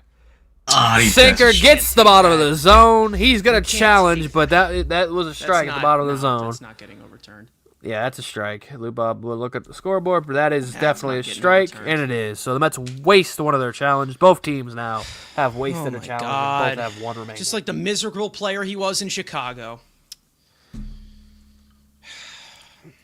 So now Erod can get out of this jam with one Yeah, pitch. Tim Leaper. Is it Leaper? I have no idea. 0 for 6 with runners in scoring position. Typical Mets day. Yeah, that's about right. So Or we're 0 for 5. I think we're it 0 for is- 5. We'll be 0 for 6 if Mark doesn't come Vien- through here. So we're leaving it again for Mark Vientos. Hoodie on. 0 for 2. Oral farming out the wazoo. There you go. First pitch to Vientos. Down into the dirt. McCann makes the pick. 1-0. And we all know, look at Mark Vientos. Got his grimace eyes. Elbow guard. Living in the Yes! But look at Vargas. He's got a purple first base glove. But at least the Diamondbacks Oh, have he's purple. mocking us. Yeah, but they got purple in their color scheme. Pick-off attempt. Bo gets back in there sliding. Vargas out here running it back to Erod. Come on, Mark.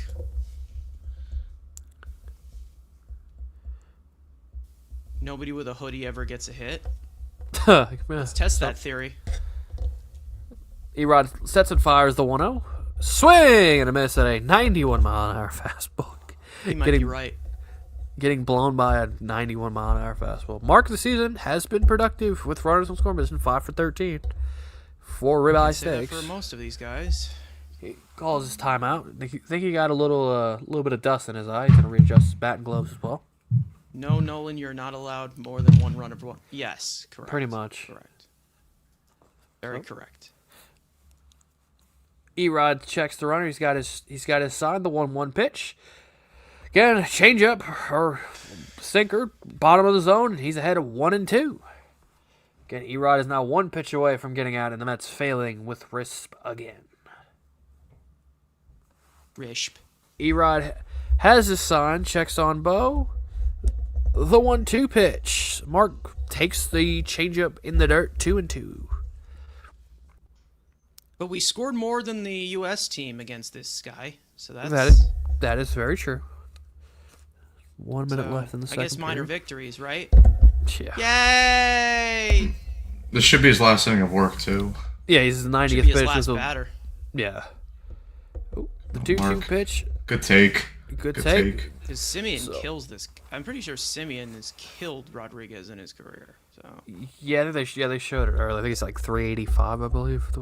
They brought the stats up. So the count is full. Bowl will be running from first. 2 outs here in the 5th. This will be Erod's 91st pitch of the game. At the belt. And the fires the 3-2. Mark grounds one right to third base. Fernandez fires the first. Vargas makes the catch, and that'll go retire the side. End of 5. It is the Mets 1 and the Diamondbacks nothing. all right, I'll change it to bottom 5, and then I'll hand it over to you.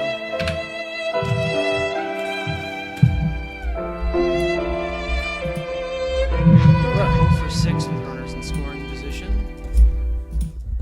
With that being said, I will transfer the power back to Matt, and Carson will finish the game up. I will see the chat and everybody during the A series, so I will see you guys next time. All right. Very pooky play-by-play by Andrew. There you go. All right. I'll shovel it off to you. Let me do that. Let me make sure I have...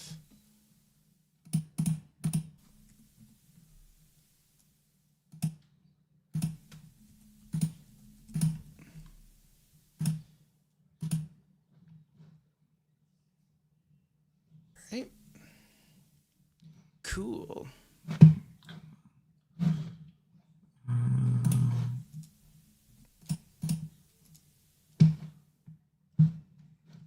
Okay.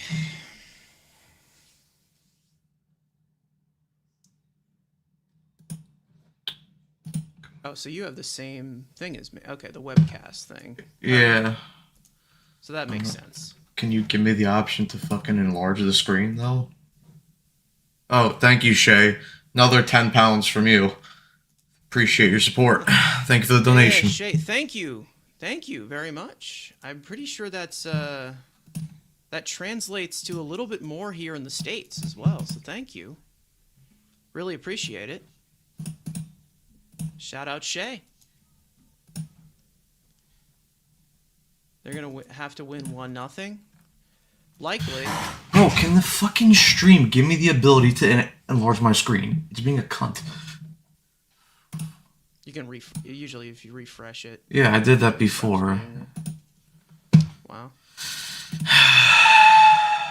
Might be over. Ah, fuck you. There we I go. got you. Pleasure, good talk, and the baseball precision is great. Well, if you're a Mets fan, tune in to the Mets Weekly Podcast tomorrow. We're going to recap this entire series. We'll preview the next one coming up. And then also watch along for tomorrow as well, for Game 14, which will be Mets A's. So here we go. McLean here against Tim Tawa. But we'll see. There you go. And Tim Tawa drops that ball into center field for a single here. Diamondbacks have a leadoff runner here, courtesy of a Tim Tawa single. Unacceptable not scoring that last inning? Yeah, definitely not. Especially with 2 of your hottest hitters in the lineup.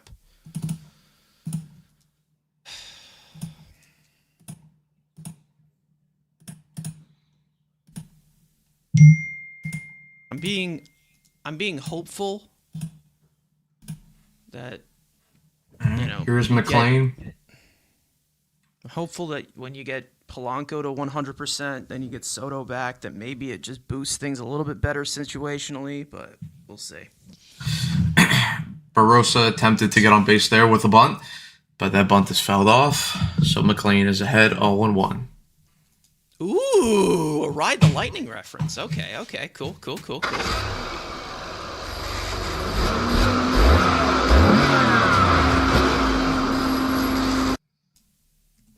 Cool. Here's the 0-1 pitch by Nolan McLean. He's into his windup. Barossa attempts to again attempted bunt, but he holds back on that one as McLean misses outside with that fastball. 1-1. Okay, cool.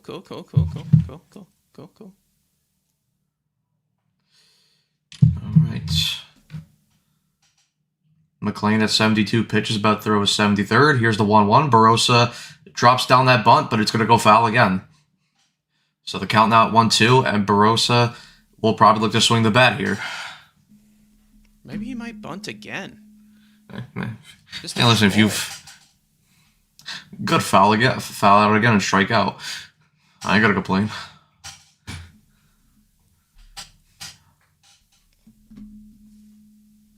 I would, because it would be an injustice.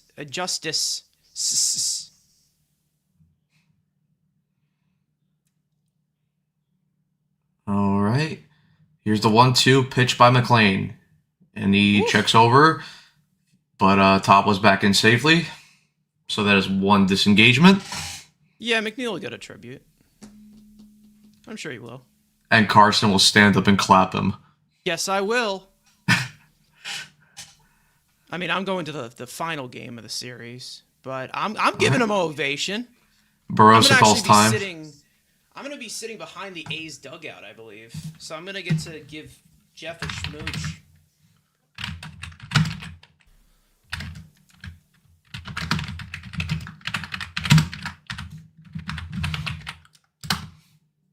Check the private chat. Yes. Yes, I will.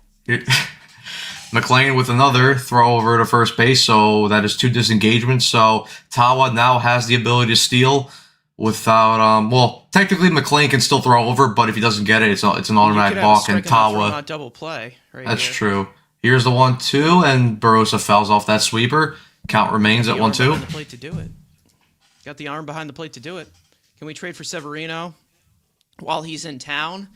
I don't know. I think I would wave away from that. I think we're looking at other options. Yeah. 1-2 pitch. Barossa fouls off that changeup, so he remains in the AB. I think there's a certain guy from Miami that David Stearns might be a lot more interested in trading for. Yep, Braxton Garrett. Yuri Perez.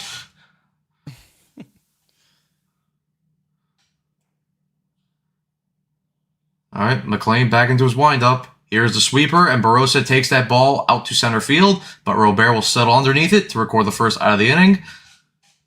And we will go right back up to the Cardinals, to the Diamondbacks, top of the order, with Ketel Marte hitting here. All right. I agree, Evan. I think we should extend Peterson. I think we should give him a no-move clause, like a 10-year contract, $50 million a year. Yep. I think he's earned it. I mean, listen, he was an all-star last year. Like, what else can you say? McCann All right, was buddy. too in 2019. Here's Ketel Marte for his third AB of the day, and Noel McLean puts in that sinker for a strike, so he's quickly ahead of him 0-1. Go Schneederson.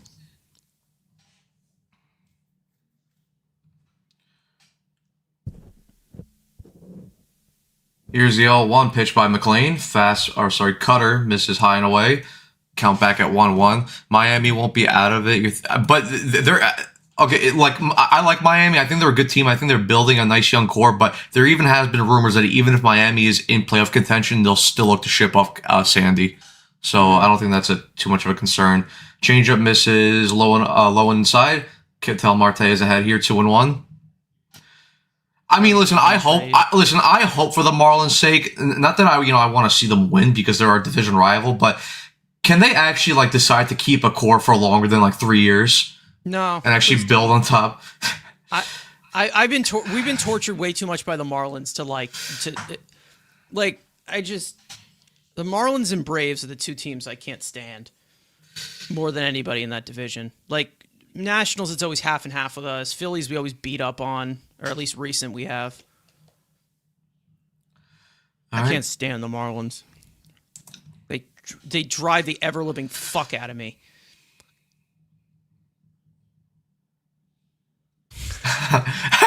Good. Smile. You're famous.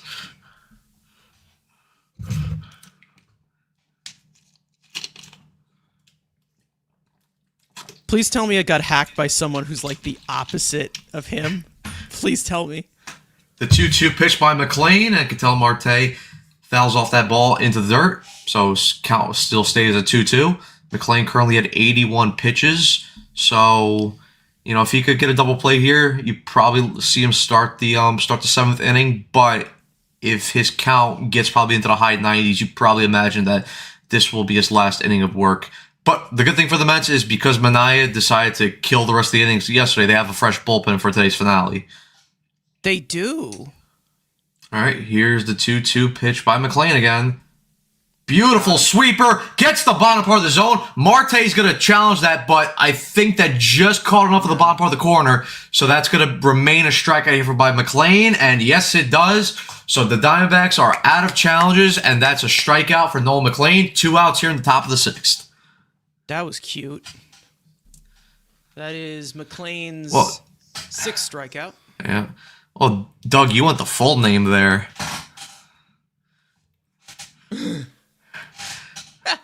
Hey, he went, oof. Ketel's pit. I mean, he's been off to a rough start. All right. Here's Vargas up here now for another AB as McLean gets that sinker on the inside part of the plate. 0-1. Vargas grounded out in his first inning, then walked in the 4th inning. And he's currently up to a very good start with a 476 batting average and an OPS just over 1,200.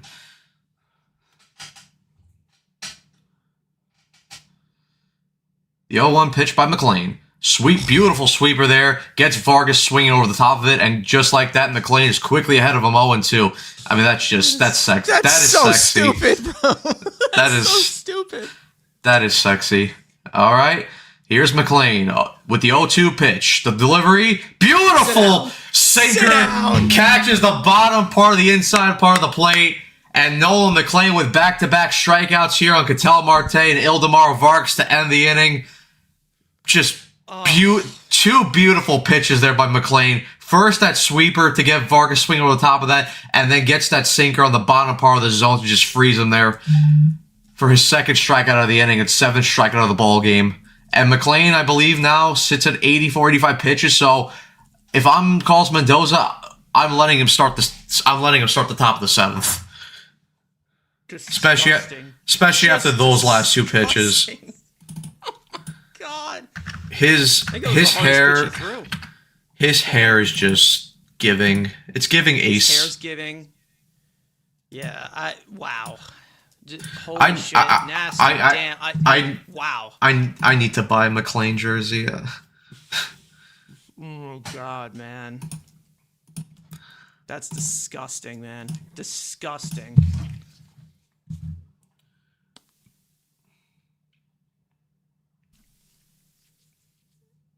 Just a... Oh my goodness. Yeah. Yep. For all the horrible starting pitchers we had to watch over these last few years, we earned this. We were patient and we earned this. Ugh. So pretty.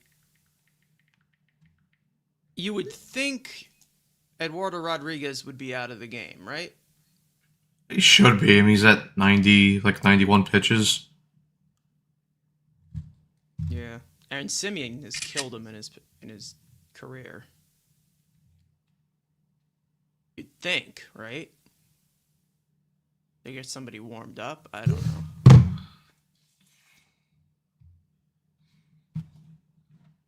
Stoned, what is going on, my man? What's up?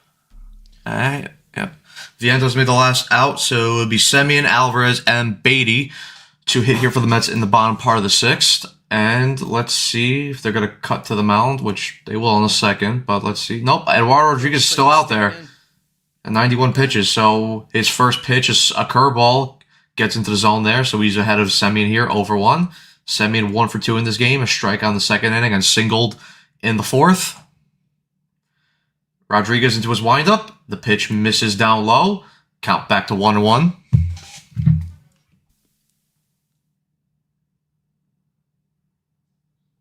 Simeon. Here's the 1-1. Semien fouls off that curveball, so he's behind here, 1-2. 114, now 15 of you guys watching. As always, thank you guys for your support. Leave a like, subscribe, hit the notification bell, share the stream. As always, thank you guys for your support. Yeah, McLean, 85 pitches through 6, so he should start, and he's talking to Justin Willop right here, so, but he should start the 7th inning. Yeah, he's keeping that arm warm, so I think he's starting the 7th. All right, Rodriguez here about to throw his 95th pitch of the ball game. Here's the 1-2 delivery. Changeup misses on the outside part of the plate, so Semien gets the count back to 2-2. No, Panthers, I think Nolan's coming back out. Here's the 2-2 from Erod, and Semien fouls off that changeup on the outside part of the plate to stay in the AB.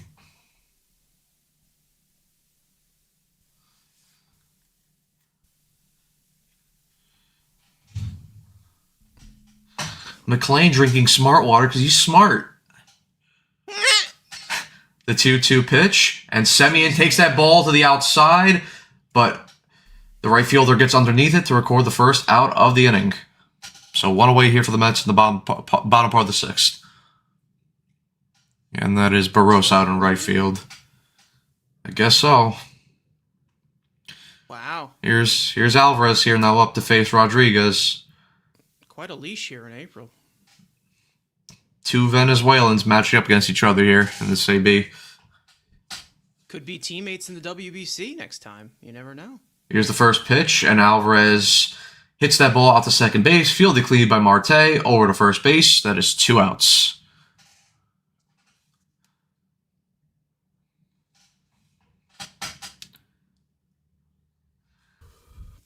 Both offensives for the Diamondbacks and the Mets so far have been pretty lifeless. Obviously, the Mets ahead 1-0 courtesy of that Luis Robert home run all the way back, and I believe it was the 2nd inning. First. Oh, sorry, it was the 1st inning. Yeah. It was cute. All right, now here's Brett Beatty up.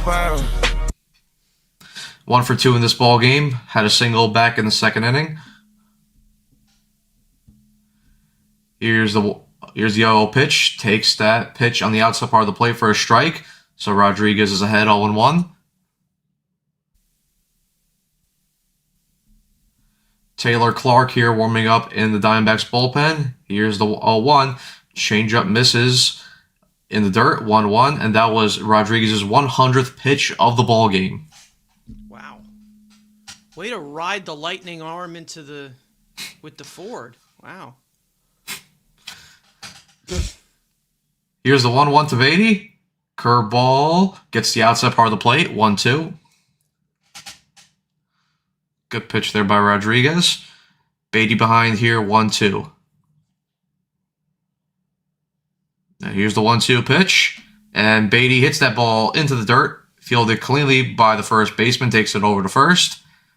And that's the 3rd out to end the inning here. So now we head to the top of the 7th where the Mets still up 1-0, and I'm assuming that Nolan McLean will come back out for the top of the 7th to start that inning, where he will face, Perdomo. He'll face Perdomo, Del Castillo, and Fernandez. Down and away. She wanna go viral. Rolled over to the right side. Year 5. She wanna go viral. Well, Carson, I mean, this is nothing new. I know he's misunderstood and he's whimsy, but you know. I mean, he eats crumble cookie. Like, what do you want from him? I just. And he makes TikToks. It's so awful. Like, I just can't. I can't sit here and take this. I will take a stand. Just breathe, Carson. Everything's gonna be okay.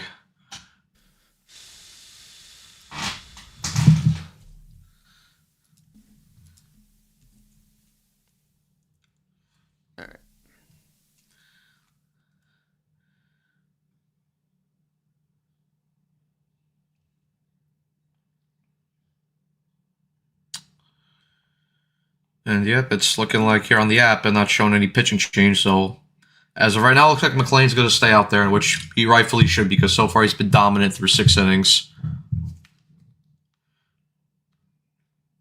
Play it batter to batter. You have a fully rested bullpen. No need to push it.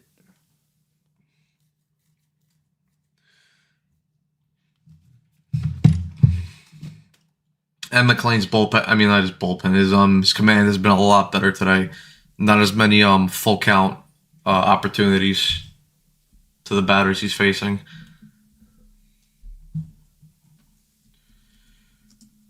Which we like to see.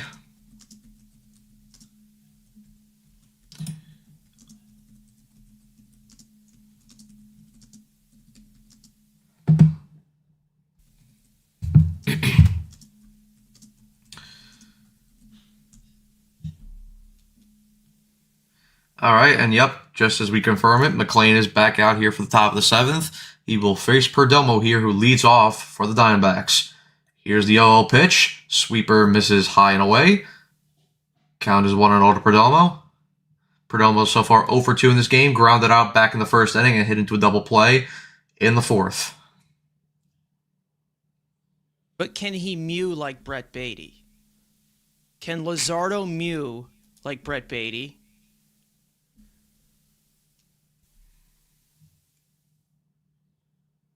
All right, here's the 1-0 pitch by McLean. Sinker just catches the outside part of the plate. Count back to 1-1. The amount of movement he gets on his pitches is fucking insane. I think he has 6 fingers. Here's the 1-1 pitch. Perdomo hits that changeup into the ground for a foul ball. So McLean is ahead here, 1-2. He definitely has 6 fingers that they're not showing us.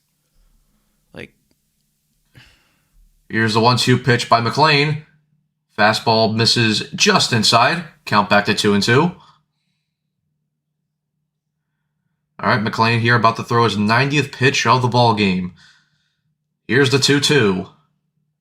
Sweeper misses high and away. Full count here to Perdomo. see, stuff like this is why Alvarez can't catch him. All right, here's the 3-2 pitch to Perdomo. And that sinker misses low. So Perdomo draws a leadoff walk here to start the top of the 7th. And now Del Castillo will come up here. And Luke Weaver will be warming up here in the Mets bullpen. So I'd imagine that Del Castillo is going to be his last batter. Likely. If he gets a ground ball here. Oh yeah, if he gets a ground ball, though. All right, here's the first pitch to Del Castillo. Fouls off that cutter. Count is 0-1.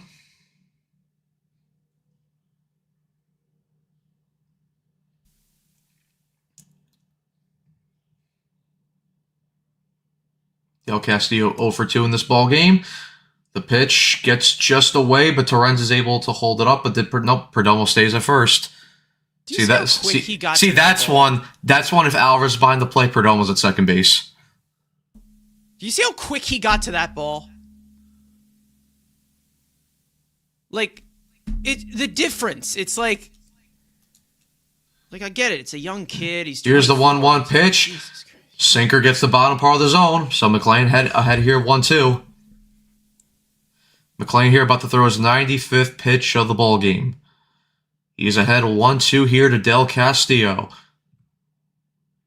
Here's the 1-2 pitch. Beautiful sweeper there. Gets Del Castillo swinging at it, and he misses here for the first strikeout of the inning. And the first out. Yeah! Beautiful sweeper there by Noel McLean. I mean, Del Castillo had no chance at that one. God, man, that just falls off the table. I mean, it started all the way outside, and it just fucking dipped. All right, and McLean's going to get another batter here. Falls behind here, Fernandez 1-0 as he misses with the sinker low and in. And that's why we love Luis Torrens. Jose Fernandez 1 for 2 in this ball game.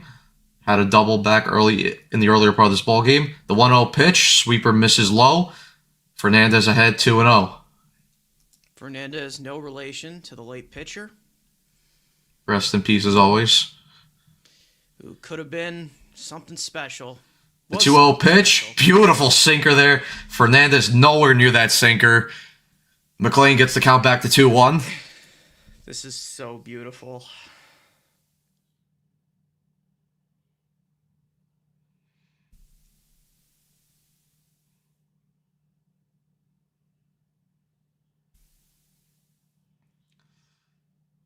All right. Here's McClain into his windup to 2-1. Fernandez fouls off that cutter. Count back to 2-2. McClain here at 99 pitches. He is going to throw his 100th pitch of the ball game. What happened? Did you see Terren's jump like he wanted to throw him out so bad? Because he was going. That was funny. I'm sorry. I just noticed that. We need a manager war. Terry Francona adds 10 wins to the... Oh, I mean, Francona? I don't know if Mets would go for that either way. All right. Here's the 2-2 pitch by McClain. His 100th pitch of the ball game, and the sweeper is hit up the middle for a base hit. Fernandez will get on base. That moves Perdomo over to second base. So the Diamondbacks now have runners at first and second with one out, and you would have to assume that Noel McClain will be out of this ball game after that base hit. A good piece of hitting by Fernandez. He just stuck his bat out and took that ball to center field. Yeah, I mean, you can't do anything. You can't do anything about that if you're Noel McClain. All right. Well, I think that's it. McClain is out of this ball game here. Get on your feet, City Field. Get up. Some of you lazy asses, get up. I don't care if it's cold. Get up. Yay. That was so kooky. And whimsy. And it was giving good McClain's hair is always giving ace.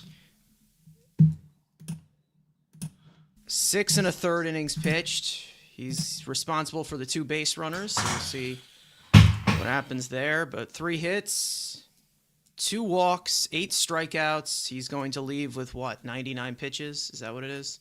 That was his 100th pitch of the ball game. All right. Wow. Trade McClain? We probably should. We should get something back for him.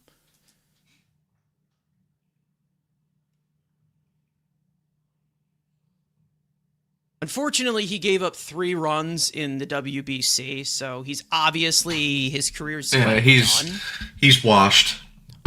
That's kind of it for him.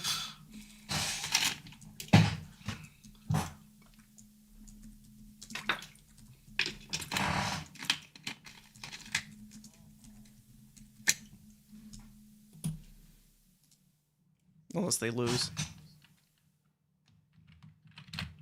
Probably even if they do lose.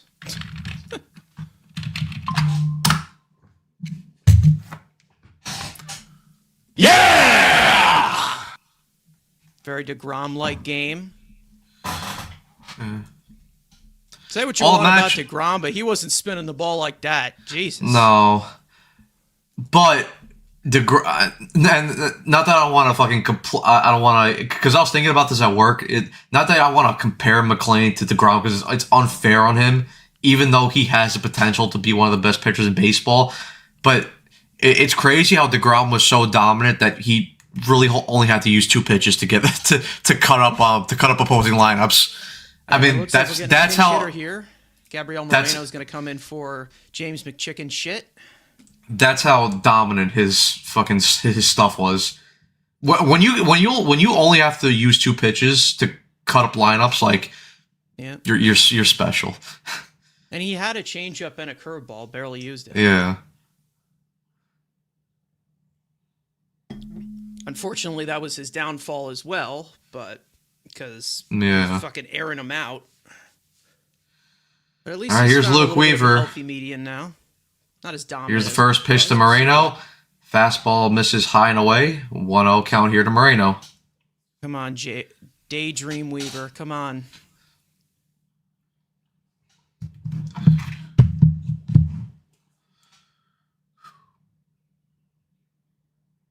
Here's the 1-0 pitch. Fastball misses in the dirt. 2-0.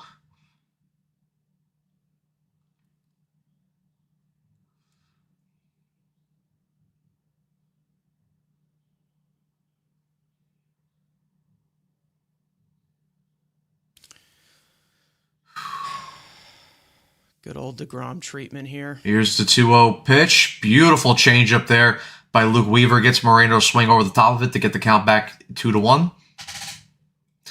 Yeah, DeGrom, prime 2018, 2019, like 2020 and the first half of 2021, that was special. Eyes were glued to the TV every 5 days. Oh, Weaver steps off here. Check Perdomo back at second base. There's one disengagement. I mean, I don't know if it'll have the same effect with Noel McLean because he's not as robotic as Jake is, because Jake just has ridiculous control. And we know Noel McLean's a little wonky, but... Yeah. Here's the 2-1 pitch. Moreno takes that ball to the outside, and Beatty will not be able to catch that. That ball's going to get down. Perdomo's going to round third base. He's going to tie up the ball game. Gabby Moreno with an RBI double here, and now the Diamondbacks have runners at second and third with one out. Stop putting this fucking guy in right field. You have Tyrone Taylor. Oh my God. He's looked like shit the whole goddamn series there. Yeah, bad change up But there. hey, whatever. Too much. Pussy got power. Way too much of the plate. I'm just making it up, though. I'm just making it up. So, you know. Jesus Christ. Now McLean doesn't get the win that he rightfully deserves, even though... Now here's Alec Thomas to face Luke Weaver, and he hits that ball, but fielded cleanly by... Oh my, Vientos, you had fucking time, dude! And you didn't even step on first base to get the second out.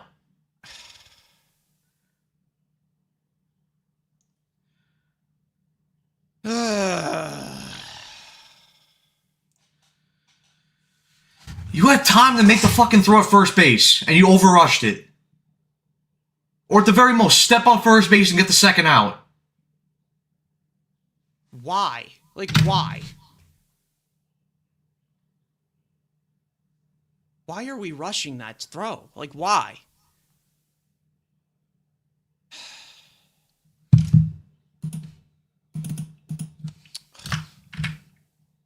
I think I was just complimenting the first baseman throws too much. That's my fault, guys. My bad.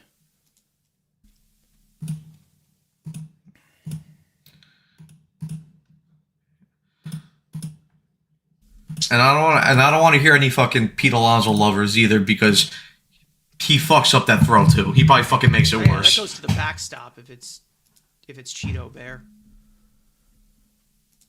All right, but now the Mets here are down 2-1 in the top of the seventh. Tim Towel up here for the Diamondbacks. Weaver hits the bottom part of the zone with that cutter, so he's ahead here 0-1. Well, that closes the book on McLean.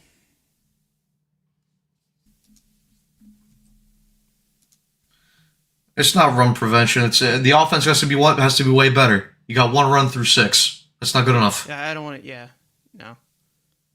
I don't want to hear run prevention. Towel fouls off that attempted bunt, so he's now down in the count 0-2.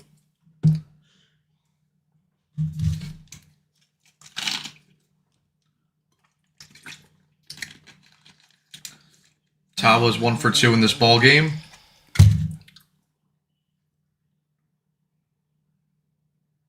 The hell is he doing there? Unbelievable. Yeah. This isn't a gimmick. Here's the 0-2 pitch. Towel takes that ball to the outfield. Robert will get underneath it. The runner at third will tag up to head home, which is Gabby Moreno. And the Diamondbacks extend their lead now to 3-1.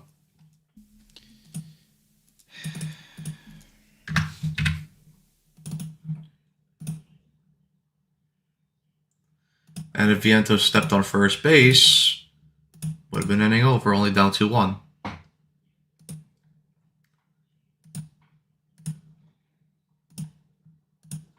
Like, what the hell, man?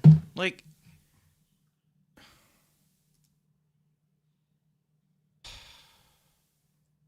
Now here's Barros up here. Fastball misses outside, 1-0. well,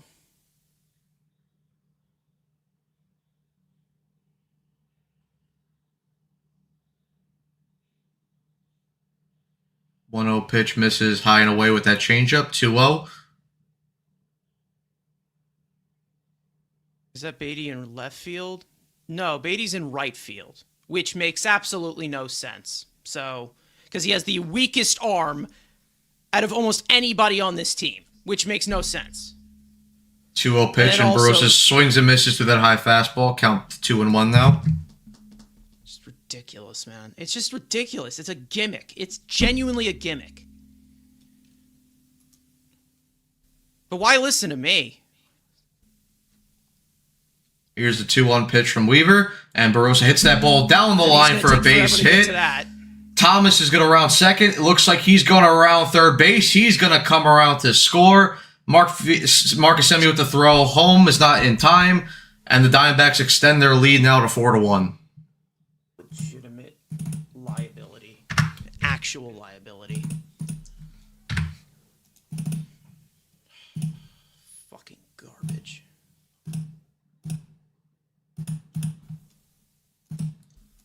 And not a great pitch there by Weaver. Middle. Weaver implosion. Yep.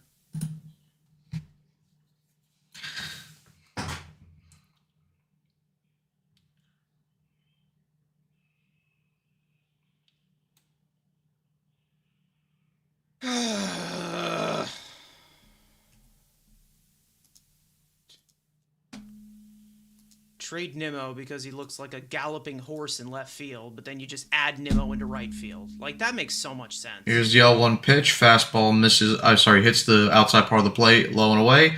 Weaver gets the count to 0-2. It just turned on it. Good piece of hitting there by Barossa. Got that inside fastball. All right. Here's the 0-2 pitch here by Weaver. Changeup misses low and in. Count now 1-2. Literal ass.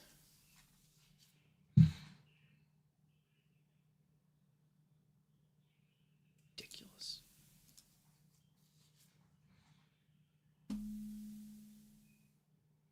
We're not in this situation. If Here's the you 1-2 step in the pitch. bag, And yeah. Marte hits that ball. It's hit hard to Semien. He makes the catch for the final out of the inning. But the Diamondbacks strike for 4 runs here to take a 4-1 lead as we head to the bottom part of the seventh, where it will be. It's going to be who made the last out before? It's 8, 9, and 1 due up, I think. All right, so Terrence, Taylor, and Lindor. I've been told that the Diamondbacks bullpen is horrendous. But does that really mean much? Who knows? Lorenz, Taylor, Lindor.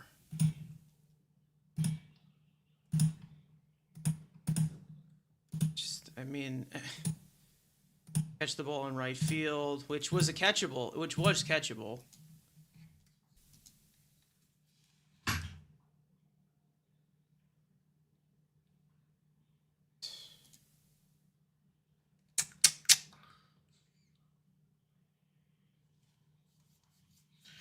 Listen, you got 9 outs to work with to type this ball game. Go do it.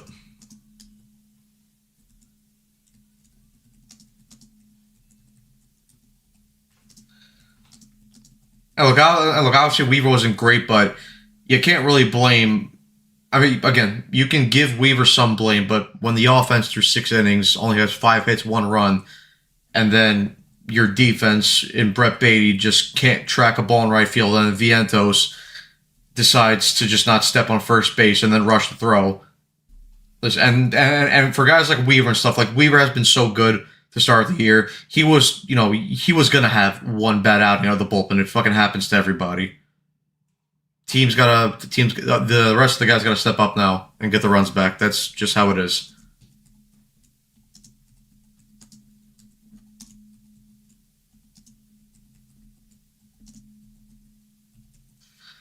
All right, but here is the probable starters here for the A's versus Mets series. You got JT Ginn versus Clay Holmes tomorrow. Jacob Lopez versus Kodai Senga. On Saturday and on Sunday will be Aaron Savali against Freddie Peralta.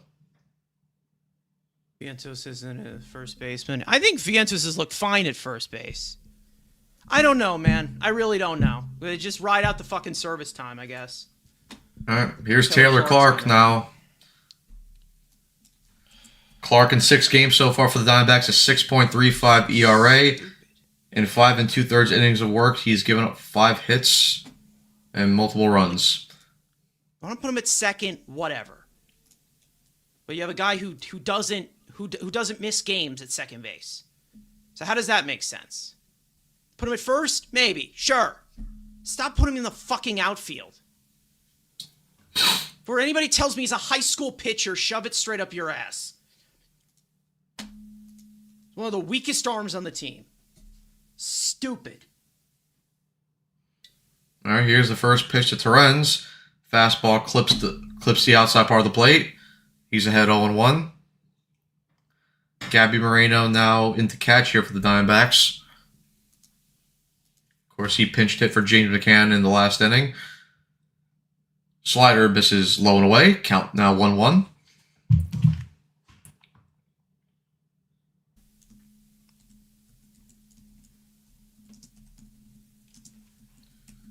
1-1 pitch to Torrens. Torrens hits that ball, but it's going to be fielded cleanly by Marte over to first base. 1 out.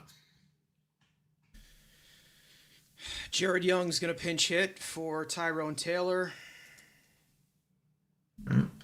Jared Young so far really good this year. 5 for 13, no home runs, 2 RBIs, and a 976 OPS. Of course, he had a couple big hits in the San Francisco Giants series, so let's see if that can translate here to get a rally started here for the Mets in the bottom part of the 7th.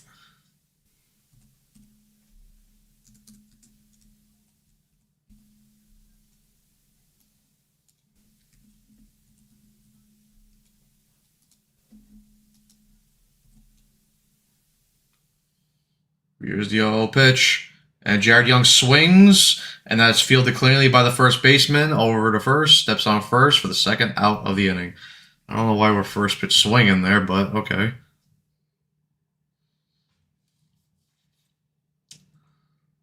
And now back to the top of the Mets order, where Francisco Lindor will come up to hit as he's 0 for 3 in this ball game with 2 groundouts and a flyout.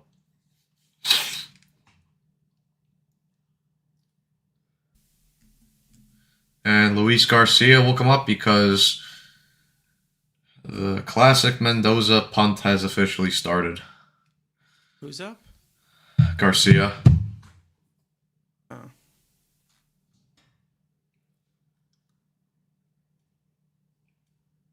Here's the 0-1 pitch to Lindor. He hits that ball out to right field. That's going to get down for a base hit. Lindor with his first hit of the ball game here, and the Mets have a runner here with 2 outs. Courtesy of a Lindor single. And Bo Bichette will come to hit now.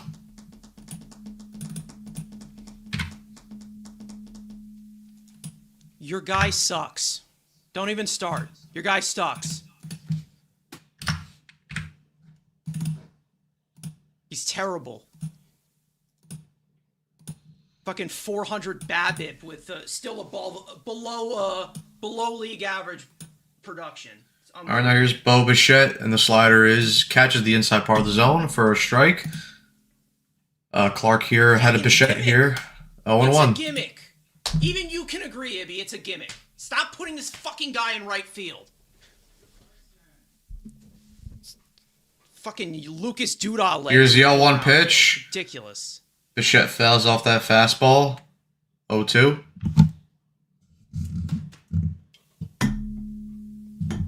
You didn't want him in right field? Well, he's in right field. Whose fault is that? Clark You. with... Ooh. Clark with the throwback there to first base, but Lindor's back in safely. Ridiculous, man. But hey, he's batting 270 because of the little duck fart grounders that he's pounding into the ground. And I can get my address posted Here's the online 0-2. because of it. 0-2 pitch to Bichette is in the dirt. Count now 1-2. Yes, I'm blaming you. I'm blaming you. Yeah, there always has to be one gimmick, right? One gimmick. One square piece round peg. Square peg round hole, or whatever. Here's the 1-2 pitch to Bichette, and he, with a the hell is little he doing? blue pit out to second base.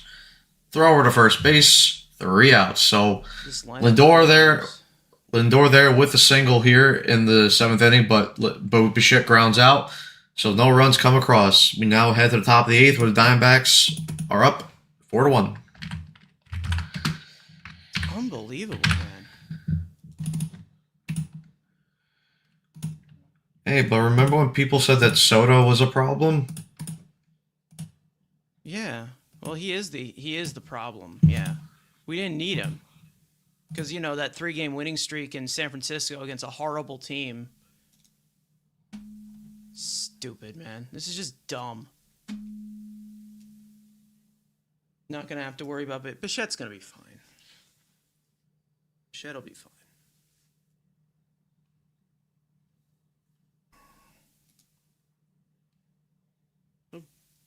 Ridiculous.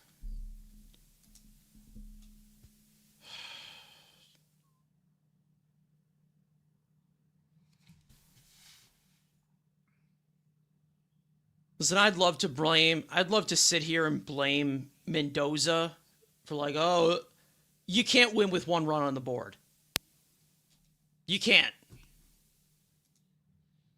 You just can't. Luis Garcia's in the game.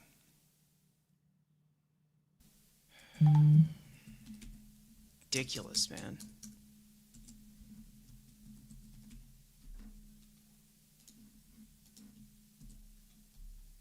Apparently Tyrone Taylor is inept to play right field. He'll lose both of his limbs. All of his limbs he'll lose if he can't play right field.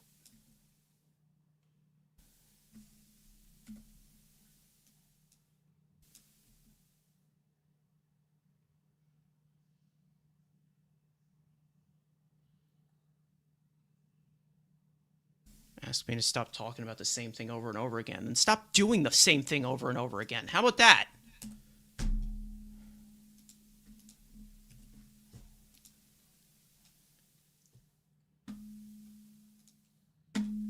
Ridiculous. Such a joke.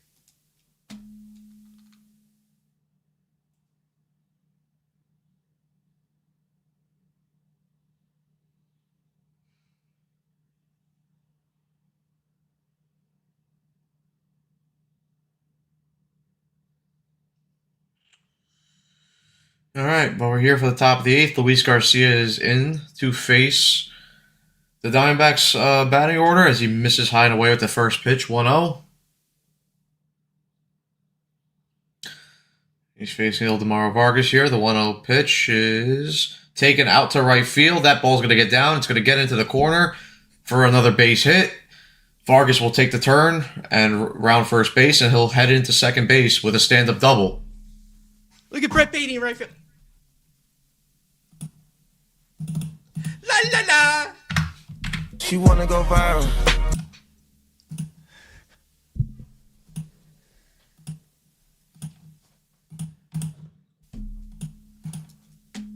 Stupid. We're going to blame the defensive positioning coach because he can't do it no wrong.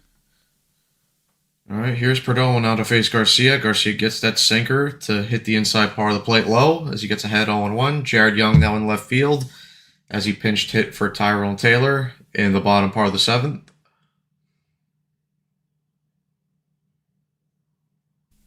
The 0-1 pitch. And Garcia, did he hit him? Nope, apparently the ball just missed him, so count now 1-1.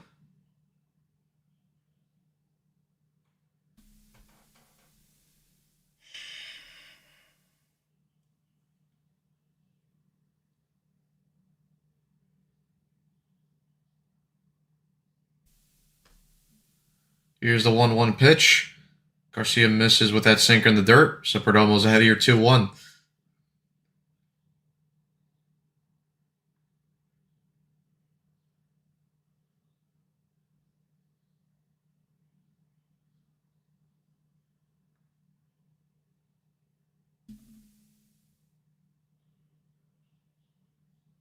Here's the 2-1 pitch.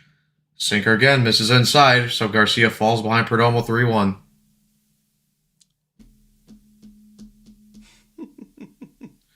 Thank you, Ibby. I appreciate the compliment. Shout out to Ibby. Check out Till Mets do his part with him and John because they do a great job over there. Perdomo fouls off that pitch, and the count is now back to full. It's still this game is still your fault, Ibby. We always have a slow white first baseman in the outfield. Yeah, because they can never make a decision on any of these guys. Here's the 3-2 pitch to Perdomo as he fouls off that pitch, so he remains alive in the AB. Listen, I mean when a team continues to display the definition of insanity, that's when I get mean. Over and over and over again.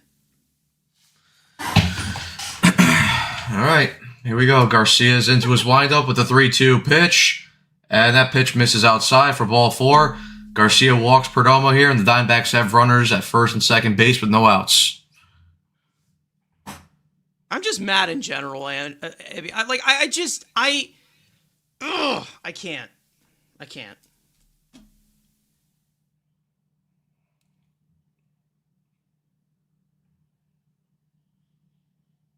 Judo was Ralph Kiner next to Beatty.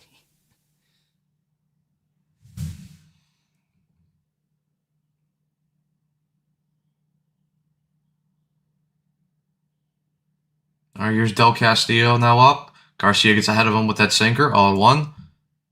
I mean, I'm not claiming the season over or anything. I'm not over. Like, it's just, I just can't with the constant just stupid shit. It's just ridiculous.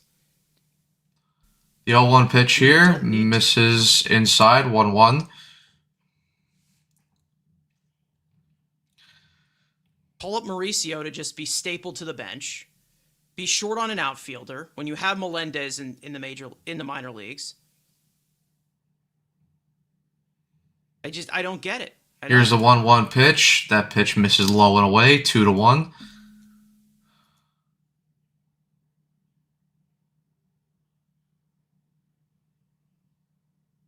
I mean, he is a future superstar, so why not?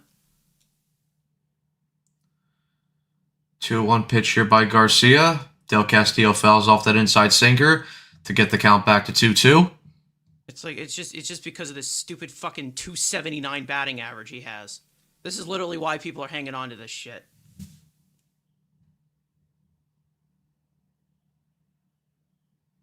Here's the 2-2 pitch. Del Castillo takes that ball out to left field. That's going to get over the head of Jared Young. Moreno's going to round second base. He's going to round third base. He'll come at the score. Diamondbacks take a 5-1 lead on that RBI double by Del Castillo, and Perdomo holds up at third base. Diamondbacks now have runners at second and third with no outs.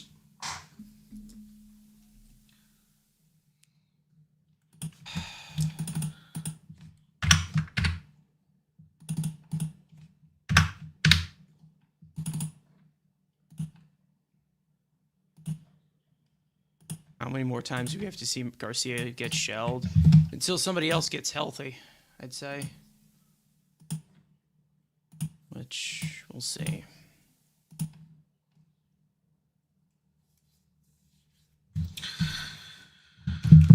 Well, there you go. Couldn't build off that shutout or that scoreless performance. And there's Dickie Lovelady. So the punt is officially on. Yeah. Might as well be. I mean, you can't hit for shit. Yeah, at least the urinals have dividers. Yep.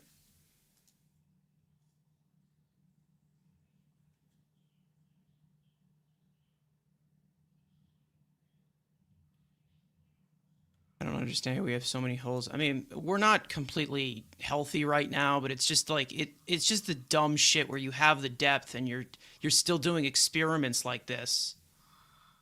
Here's the first pitch by Garcia. Gets in the zone for a strike, 0-1. I don't agree. Listen, again, like you're missing one of the top 3 players in baseball. Okay, like that. I'm sorry, like that's a fucking big miss. Like, no, we won 3 in a row against the Giants, so it's fine. Yeah. Garcia gets Fernandez to swing and miss at that pitch inside, 0-2. And again, Polanco's not healthy right now. I mean, I don't know if they'll put him on the IL. If he's not completely healthy, you should put him on the IL because why play short? I'm locking in just for you guys. Thank you, Dickie. Here's the 0-2 pitch. Fernandez fouls that pitch back. Count remains 0-2.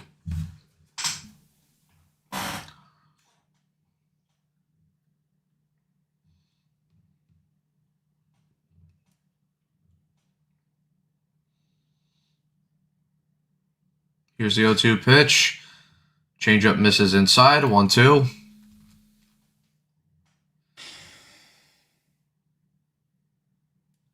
Bro, just throw strikes. You're down 5-1. I mean, come on.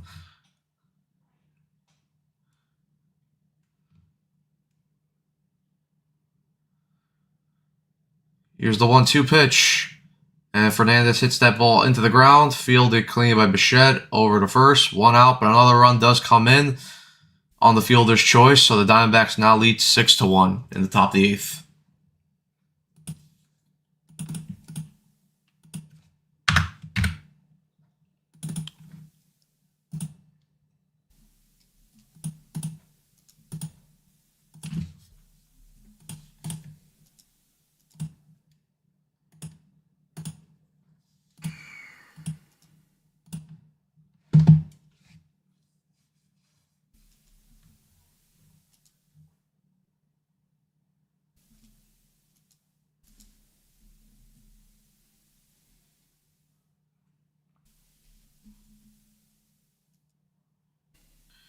All right, now here's Gabby Moreno back up here for his second AB of the day.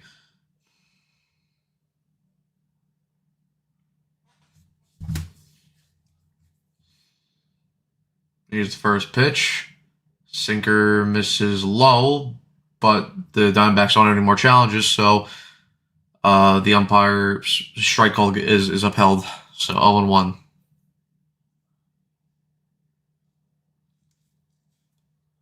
The 0-1 pitch. Start. Yep. Moreno takes that ball out to left field. That ball's going to get down in the gap. Runner rounds third base. It comes in to score. Gabby Moreno here with an RBI double. And the Diamondbacks extend their lead to 7-1. Just put Dickie Lovelady in the game to finish it off now. Jesus Christ. No run support. Yep. There's Love Lady. Fucking. These two idiots cut him. Cut both of them. Fucking useless.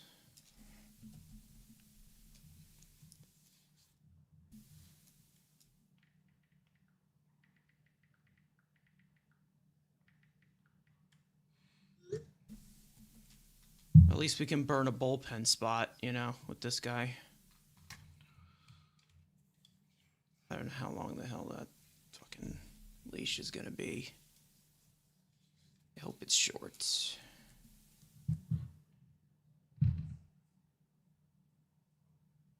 Unbelievable.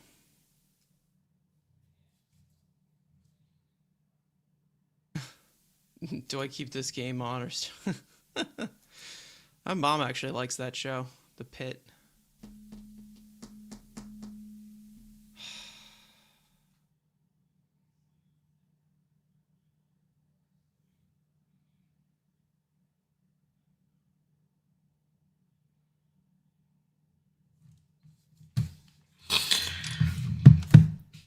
Would you rather have Craig Kimbrell or Dickie Lovelady?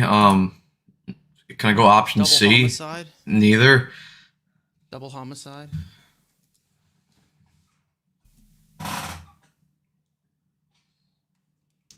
Bit of despair, aka the Mets. Yeah, this is just. It's not going to get any easier. That's the thing.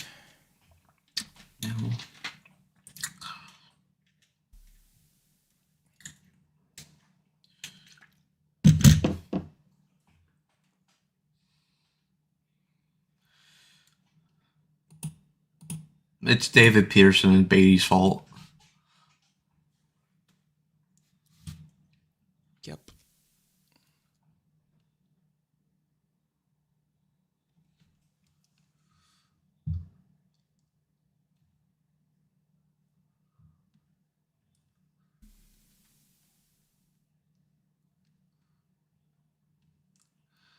All right, here's Dick.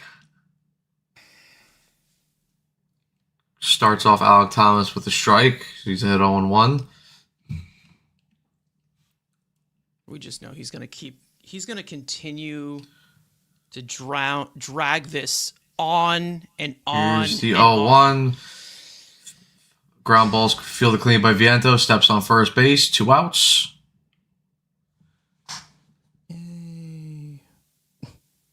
Him wearing Ryan Stanek's number. How poetic.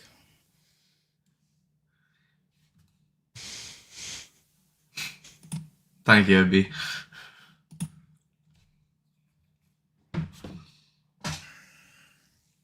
God.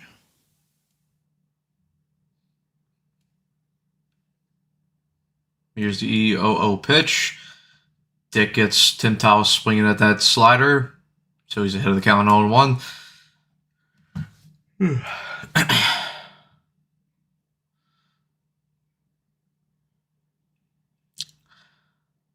0-1 pitch is fouled off by Tim Tawa, and Dick is ahead here 0-2.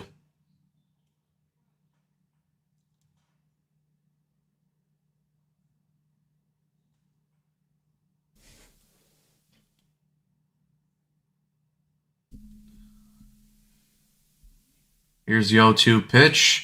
Tim Tawa fouls off that slider. Count remains at 0-2.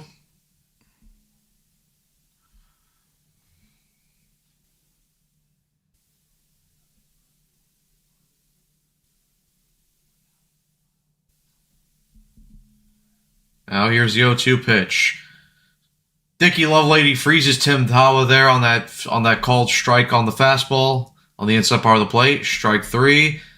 That's the third out, and the inning is over. Diamondbacks tack on a couple more runs to extend their lead to 7-1. We now head to the bottom part of the 8th.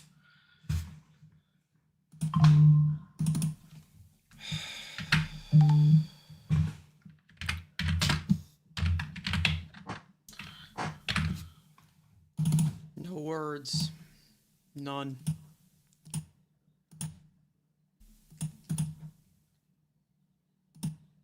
Just none.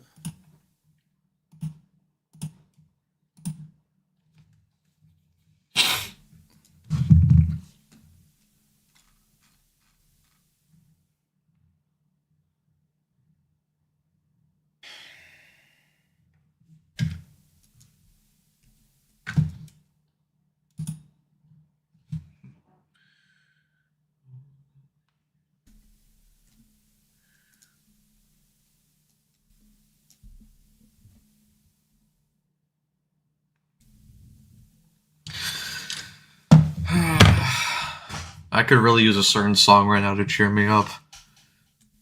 Good thing we have multiple songs to do that.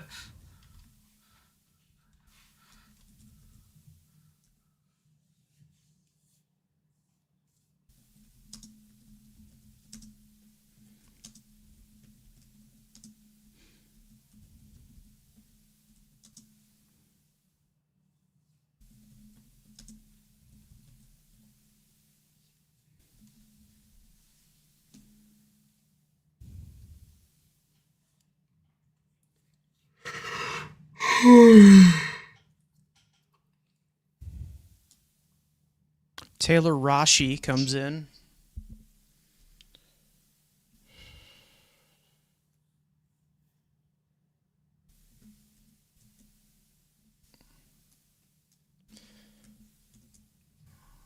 You think he's ever had a rash before? I've never heard of this guy before.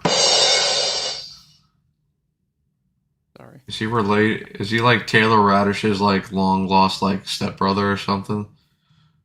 Stepbrother? Yeah, stepbro. He helps Taylor Radish when he gets stuck in the dryer.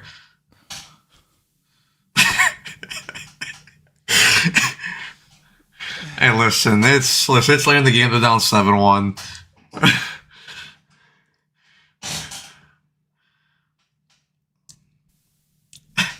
See, even Ibby knows. Just can't. Here's Robert to face Rashi. He's ahead 0-2 here.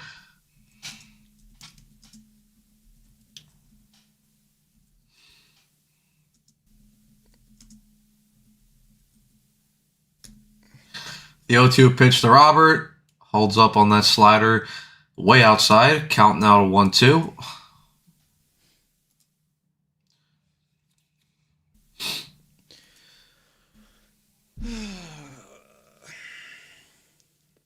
Here's the 1-2 pitch to Robert. Fouls off that slider. Count remains 1-2. 171 of you guys watching currently. The watch along / postgame stream. As always, leave a like, subscribe, hit the notification bell, share the live stream as well. As always, we appreciate your guys' support. Robert lays off that high fastball to get the count back to 2-2.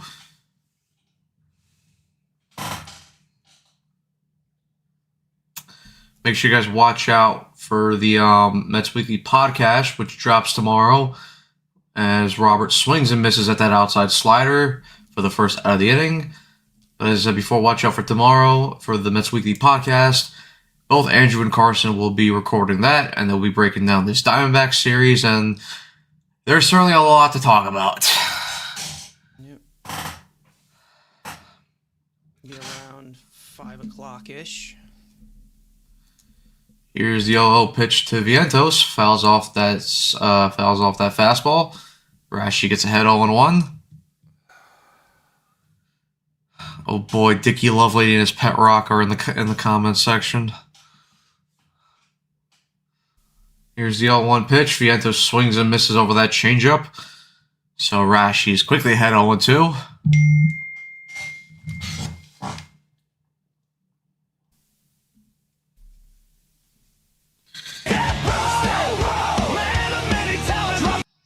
There's just a little... Vientos had a rough series since coming off that Giants series as he swings and misses at that high slider. Rashi has 2 strikeouts here to start the bottom of the 8th. I like how we have Dickie Lovelady and Dickie Lovelady's pet rock. Oh, God. What a disgusting BBA game. saying here Mets have 2 against the A's. Mets need 2 against the A's. Just have a 500 home stand before they go to LA. Semien pops up that ball. That ball is into the stands. Foul. Oh, so it's not gonna be easy against the A's. I know they haven't started the season all too well, but I think they just took 2 out of 3 against the Yankees, and they have a very good young lineup. They did. A lot of power as well. Here's the 0-1 to Semien. Swings and misses at that changeup, low and away. Rashi again is ahead 0-2 quickly. Rashy.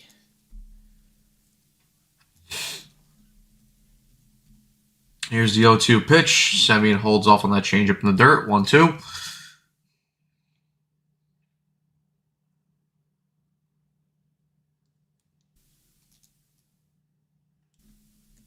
Just let the dick finish. 1-2 pitch. Semien with a hard liner out to Perdomo, who secures the catch to record the final out of the inning. Head to the top of the 9th, where Dickie Lovelady will face Barbosa, Marte, and Ildemaro Vargas.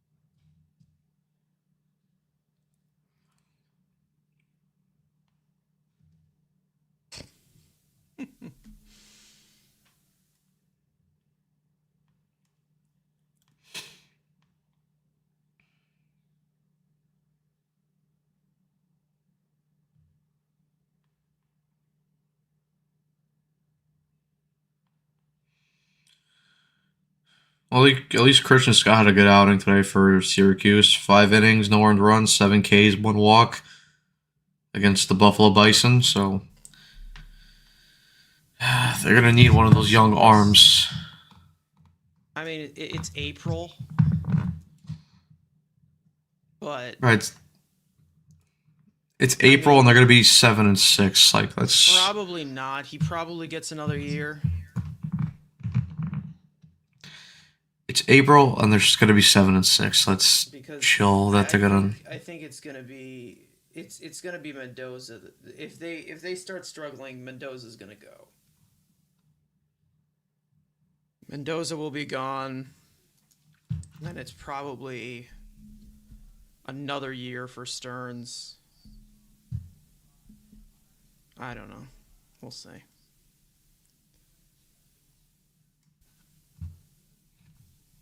Even though I don't even think Mendoza is doing that bad of a job as of right now. He was in the beginning there.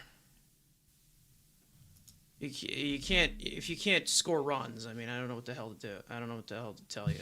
Like, Yeah, I agree, Maxwell. Like it's fine.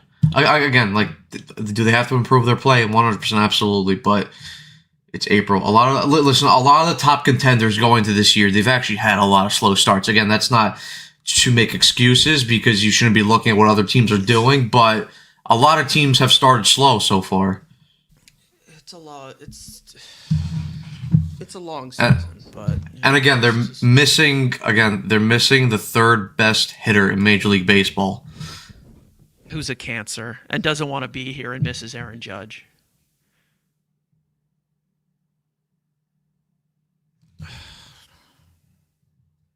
I just don't like the signs. I think it's better than people think it is right now, but it definitely doesn't look like sharp at all. Same lazy plays, same mental errors. I'd say it's half and half. You've had a few that are bad, but 1-2 pitch. Barossa takes that ball to center field. Robert will get under that to secure the first out of the inning. One away here.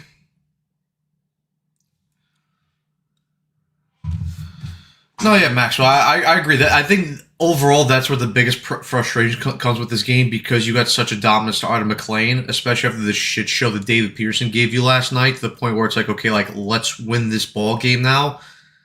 But again, like, it turns in the same direction. Yeah, but again, it's like, listen, does Weaver deserve blame for his outing today? Yes, 100%, because he wasn't good. But at the end of the day, the defense was not good behind them, and when this offense, through 8 innings, has only given you 1 run and 6 hits, you're not going to win ball games like that at a sustainable rate. You might get away with 1 win here or there, or like 2, but as a consistent formula, that's just not going to work. They need Juan Soto. It's basically it. And like it's just like they need Juan Soto. Like, I do think that this lineup is deep, but he makes it. You know, he's the the cream of the crop with this one. Bro, it's like if you take featured hitter. It's like you take Aaron Judge out of the Yankees lineup, they're not the same. And I know, Judge, say what you want about his postseason lack of performance, but the guy's a great fucking hitter. Like, let's not go over the top clowning him. The Dodgers is a little bit different because Ohtani can take fucking 5 months off and they'll still be fine. But if you put Shohei Ohtani on a regular team, like, that's not the Dodgers, and he's out for a long period of time, yeah, that team will struggle.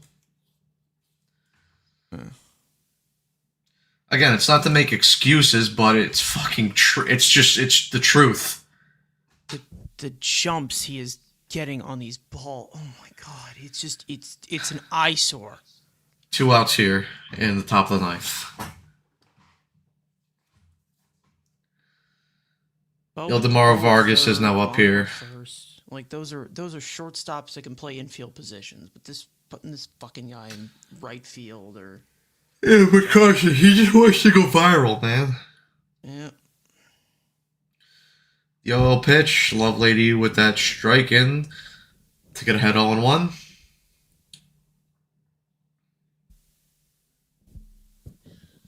Player of the game has to be the Queens crew. The player of the game was definitely going to be Nolan McLean. Doesn't look like we'll get that because we don't reward failure. Count is at 1-1 now. The 1-1 pitch here by Lovelady. Vargas hits that ball into the dirt, fielded cleanly by Lovelady over to first. 3 outs.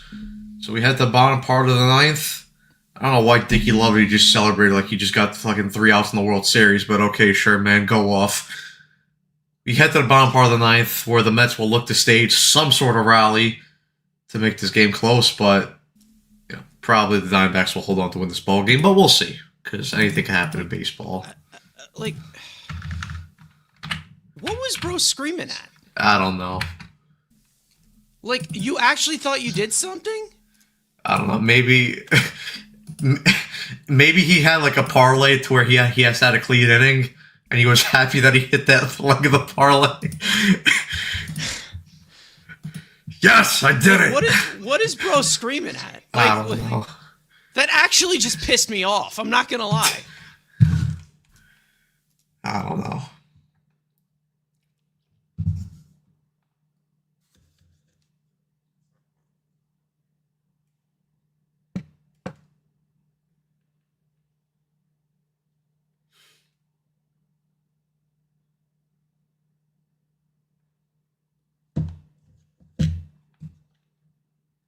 It's just like, what the fuck?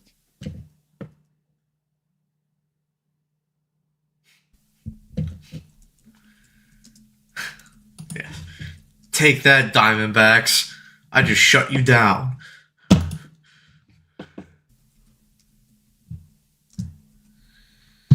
Alright, guys. 182 you guys watching. As always, thank you guys for your support. Hit the like, subscribe, hit the notification bell, share the live stream as well. As always, thank you guys for your support.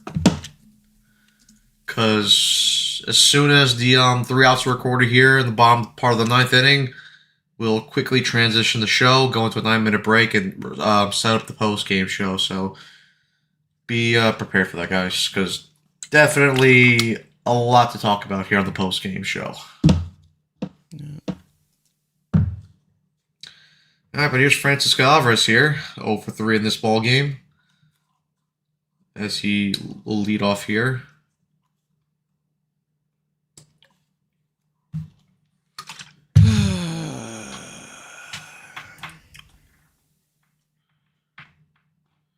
As Rashi will remain the game here to finish out this game for the Diamondbacks. There's the first pitch. Alvarez swings and misses at that slider. 0-1.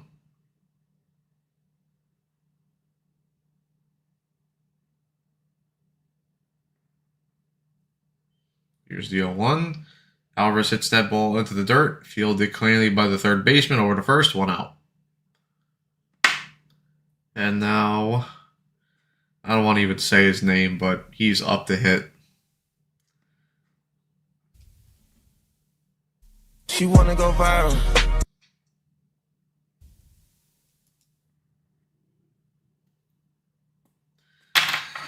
Beatty's up here with 1 out. 1 for 3 in this ball game. Takes that pitch high for a strike. 0-1. Can't sit down, Jared Young, right? Here's the 0-1 pitch. Swings and misses at that changeup. 0-2. Sit down, Jared Young, man, who's been swinging a great bat and playing a good left field. Because Beatty needs to play every day. He's still young and developing and totally not 26 years old. Fucking Here's the super 0-2 kindergarten. pitch. He's like a quadruple super senior. Yeah, I He's mean, like he was a 19-year-old high schooler, so he obviously failed 5th grade. Fucking dumbass. Here's the 0-2 pitch, and he swings and misses through that high fastball. It angers me to my core.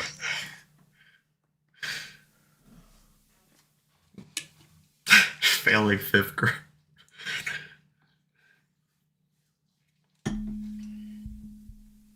He's a 19-year-old high schooler, so he's a very advanced hitter for his age. And here's Luis Torrens for the Mets' last piece of life here in the bottom of the ninth. Swings and misses at that high fastball. 0-1. Who's softer, Diana Rossini's husband or baby?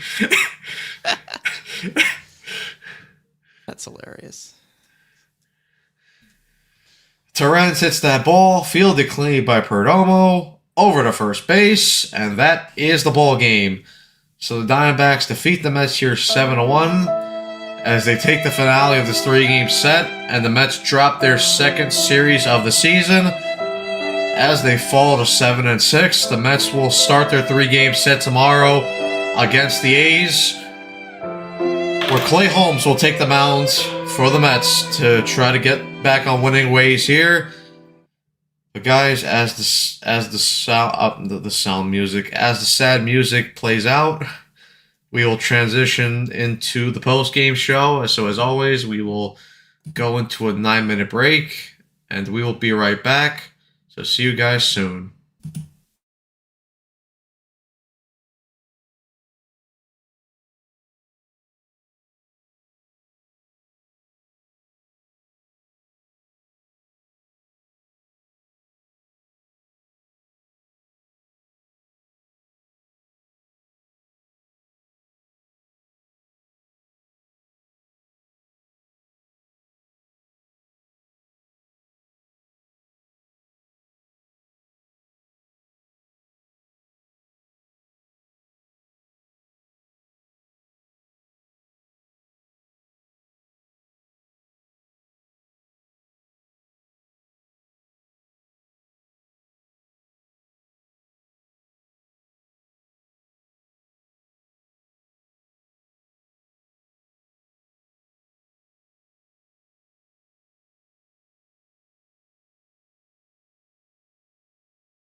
All right, everybody, we are back live on YouTube and on X for post-game coverage of Mets versus Diamondbacks, Game 113 of 162, the final game of this three-game set. But first and foremost, make sure to subscribe for live episodes of the Mets Weekly Podcast following every single regular season series. And make sure you guys check out the episode that will drop tomorrow where Carson and Andrew will go over and dissect this Arizona Diamondbacks series. For those of you also watching on playback and want to join the conversation in the future, make sure to turn on our post notifications to not miss when we go live for the next game. Which will be tomorrow at 7 o'clock, where the Mets will take on the A's for the first game of their three-game set. Make sure to follow Mets Weekly on X and TikTok. Follow us individually. The links are all down below in the description. But, guys, overall, Mets dropped this series. They dropped the finale of this three-game set to the Arizona Diamondbacks. And overall, when you look at the whole series as a whole, similarly to what happened in St. Louis, just very disappointing. And a lot of the same mistakes that this Mets team made in that St. Louis series, we saw it carry over into this Arizona Diamondbacks series. Again, we saw the offense get hot in San Francisco, but really other than that first game where the Mets put up 4 runs against the Diamondbacks, and even then the offense really wasn't clicking on all cylinders. They were just able to win because they played up just a bit better than the Diamondbacks. But over these last 2 games, the flaws of this team really came out, and it costed them ultimately in the series, and that's why they dropped 2 out of 3. Obviously, when you go back to yesterday, you had that horrific outing by David Pearson that put this team behind early in the game. They were down 5-0 after 2 innings, and even then, the offense really didn't do anything to really rally back in that game. They only ended up putting 2 runs. And then you go to this game, you have Noel McLean on the mound, and like what me and Evan were talking about yesterday in the post-game show, we were saying, okay, fine. You won the first game, you dropped the second game, but you go into this third game, the final of a 3-game set. You have arguably your second best pitcher on the mound, Noel McLean. Go out, get a good start from him. Let's see the offense get give McLean some run support, and let's win this game and let's take this series, and then we'll head into the A's series on a little bit of a high. And listen, McLean delivered. I'm not going to sit here and blame Noel McLean, and no one should.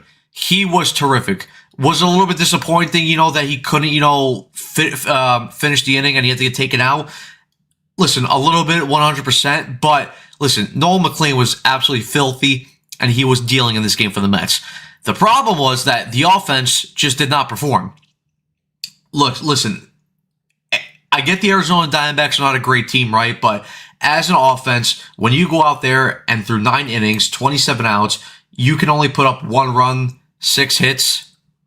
And, even when you look at farther, when you look at the numbers, the Mets were 0 for 5 today with runs in scoring position, and they left 7 men on base.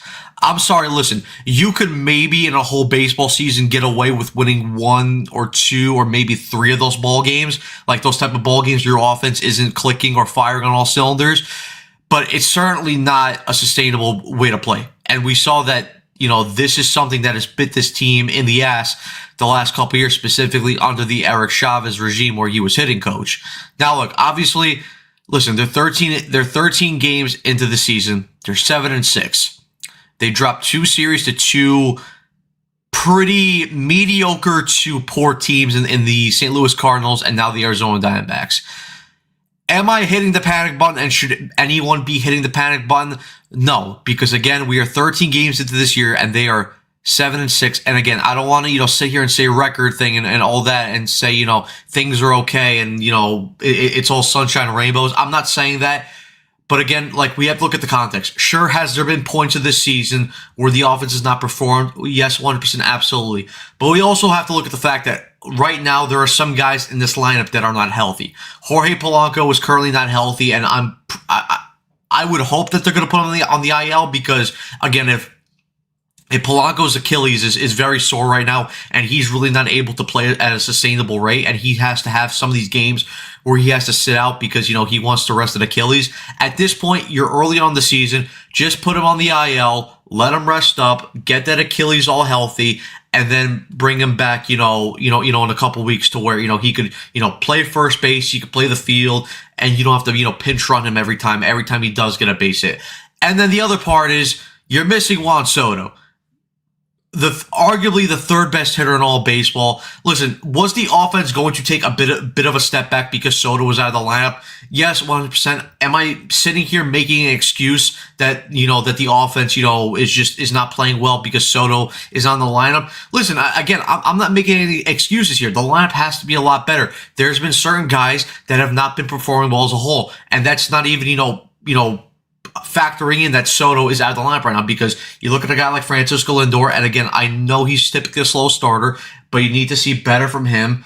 Bichette, again, he had a decent series in my opinion, but you still want to see a little bit better. Mark Vientos, he took a big step back in this series after coming off a huge series against the San Francisco Giants. Marcus Semien, you want to see a bit better from him. Francisco Alvarez really didn't have the greatest series. Brett Beatty, again, just another poor series. I know people say, oh, but he got singles. Listen, I don't care.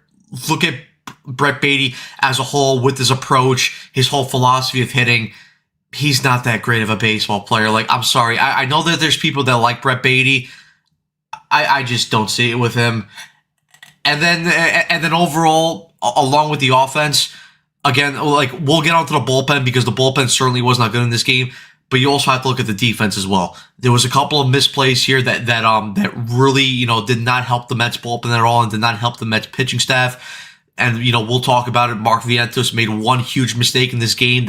Listen, I'm not saying that if Mark Vientos makes the right play here, the Mets still go on to win this ball game, because at the end of the day, the offense was not firing on all cylinders. But it potentially would have made this game a lot closer than what it ended up being. Because again, maybe if that run doesn't come in, and the extra run doesn't come in, maybe Mendoza uses the bullpen a little bit better, and he doesn't go to Luis Garcia, and then he doesn't end up going to Dickie Lovely as a whole, and we don't see them punting this game. But again, the whole reason, and the big reason why the Mets lost this ball game, they didn't hit. It's as simple as that. They had multiple chances. There was multiple opportunities where they had runners on, and they just couldn't perform. I mean, listen, bottom of the first, you have that Luis Robert Jr. home run where he took the ball to left field to put the Mets up 1-0. That was fine. Again, you got fantastic work from Nolan McLean. Bottom of the second, you really didn't have anything other than a Brett Beatty single. He ended up stealing to take second base. Luis Torrens flew out, so you didn't bring him home. You then go to the bottom of the third. You have two outs here. You got Bo Bichette who hits a single. Luis Robert Jr. then walks, and then Mark Vientos is unable to bring him around with a line out in the third inning.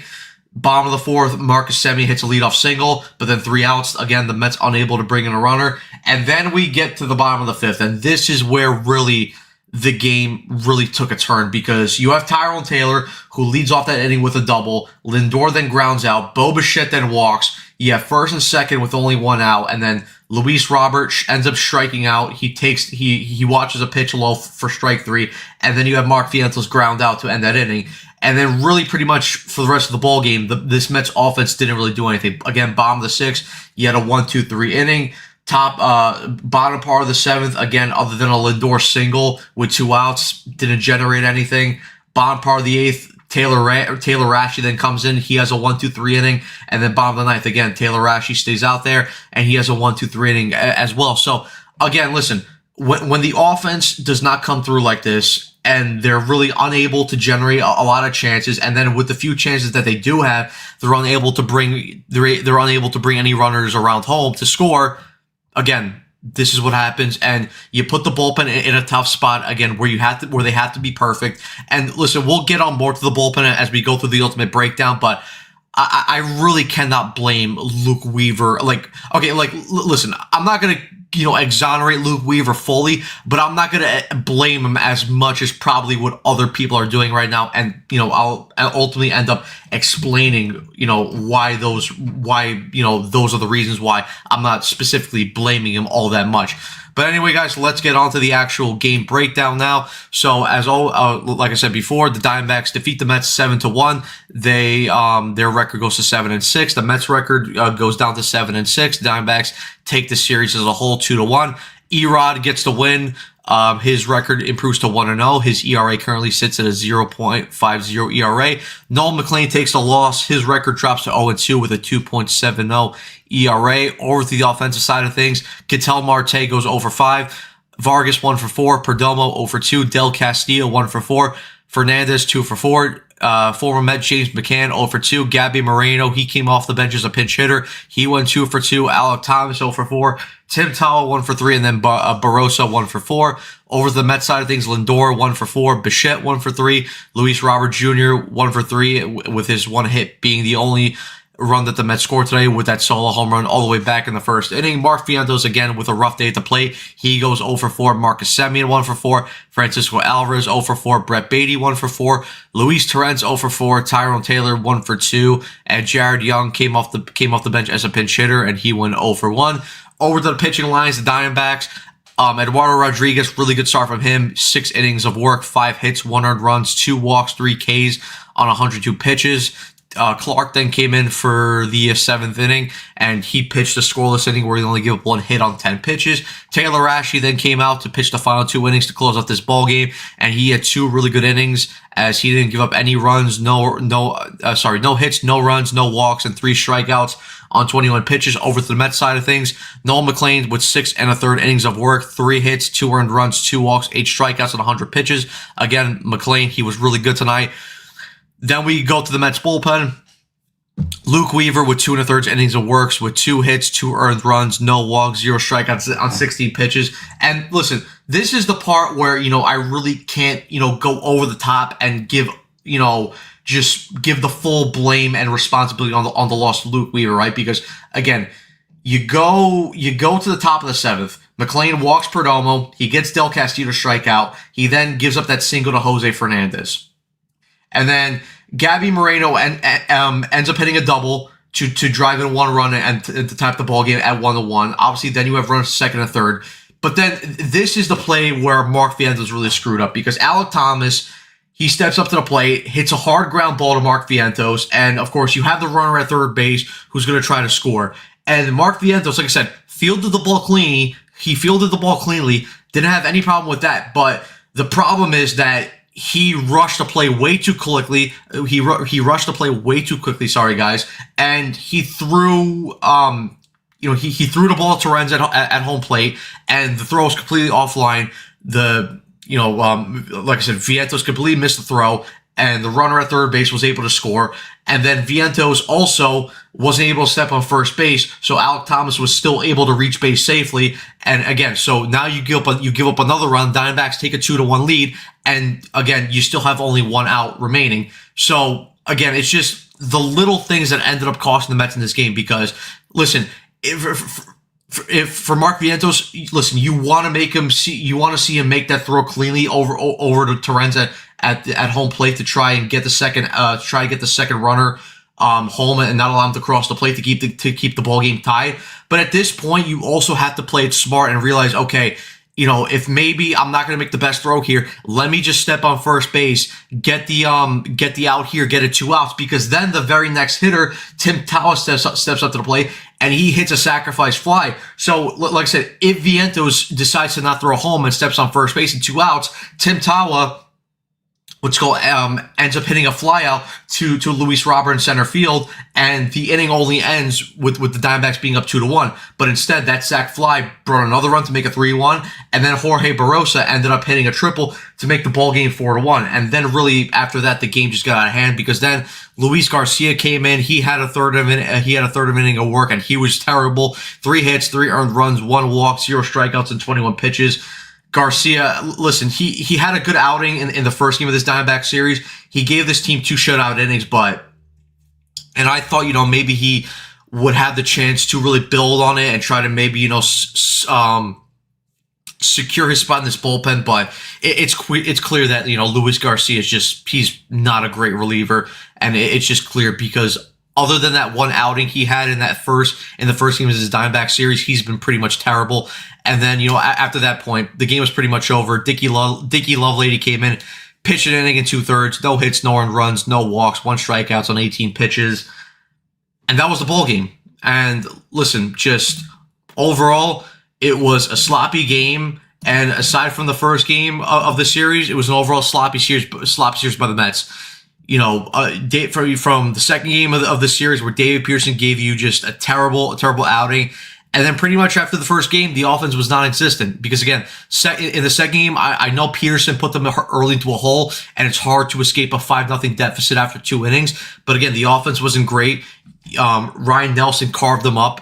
They were only able to bring in 2 runs as a whole. And then in this game, 1 run on 8 hits, it's not good enough. It is not good enough. So, listen, obviously the page turns quickly. The Mets start another series tomorrow against the A's. And listen, it's not going to be an easy series. The A's just took 2 out of 3 against the New York Yankees, and we know that the Yankees have had a really good start to their season. So listen, the A's are a very good team. They have a nice young core. Guys like, Brent Rooker, Nick Kurtz, Jacob Wilson, Lawrence Butler, Shea Langoliers as well, who's been on fire. Listen, they have a very good team. So you can't take this team lightly, but listen, the Mets have to turn the page quickly, and they have to go into the series tomorrow, and the offense needs to step up, the defense needs to be a lot better, and hopefully Clay Holmes can give them a really good start. Obviously, he's coming off that really good start against San Francisco, where he was able to pitch 7 shutout innings. But look, like I said, tomorrow, turn the page, win a ball game tomorrow, and get off on the right foot for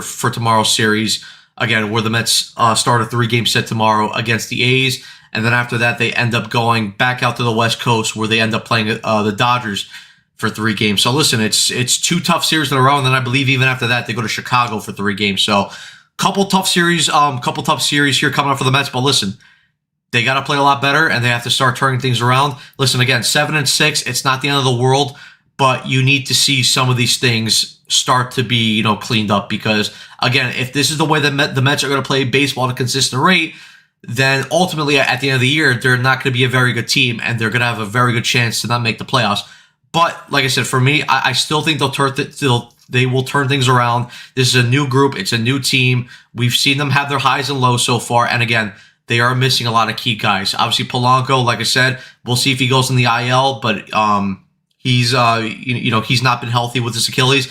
And then again, you're missing arguably the 3rd best hitter in all of baseball with Juan Soto. So, and listen, I know that the offense had a really good series without Soto in San Francisco, but we all knew that eventually that not having Soto in the lineup was going to catch up to them. And so far in this series, it did hurt them. So listen, the Mets need Soto back as quickly as possible, but as always, I don't want to rush him back and then have that Achilles or have that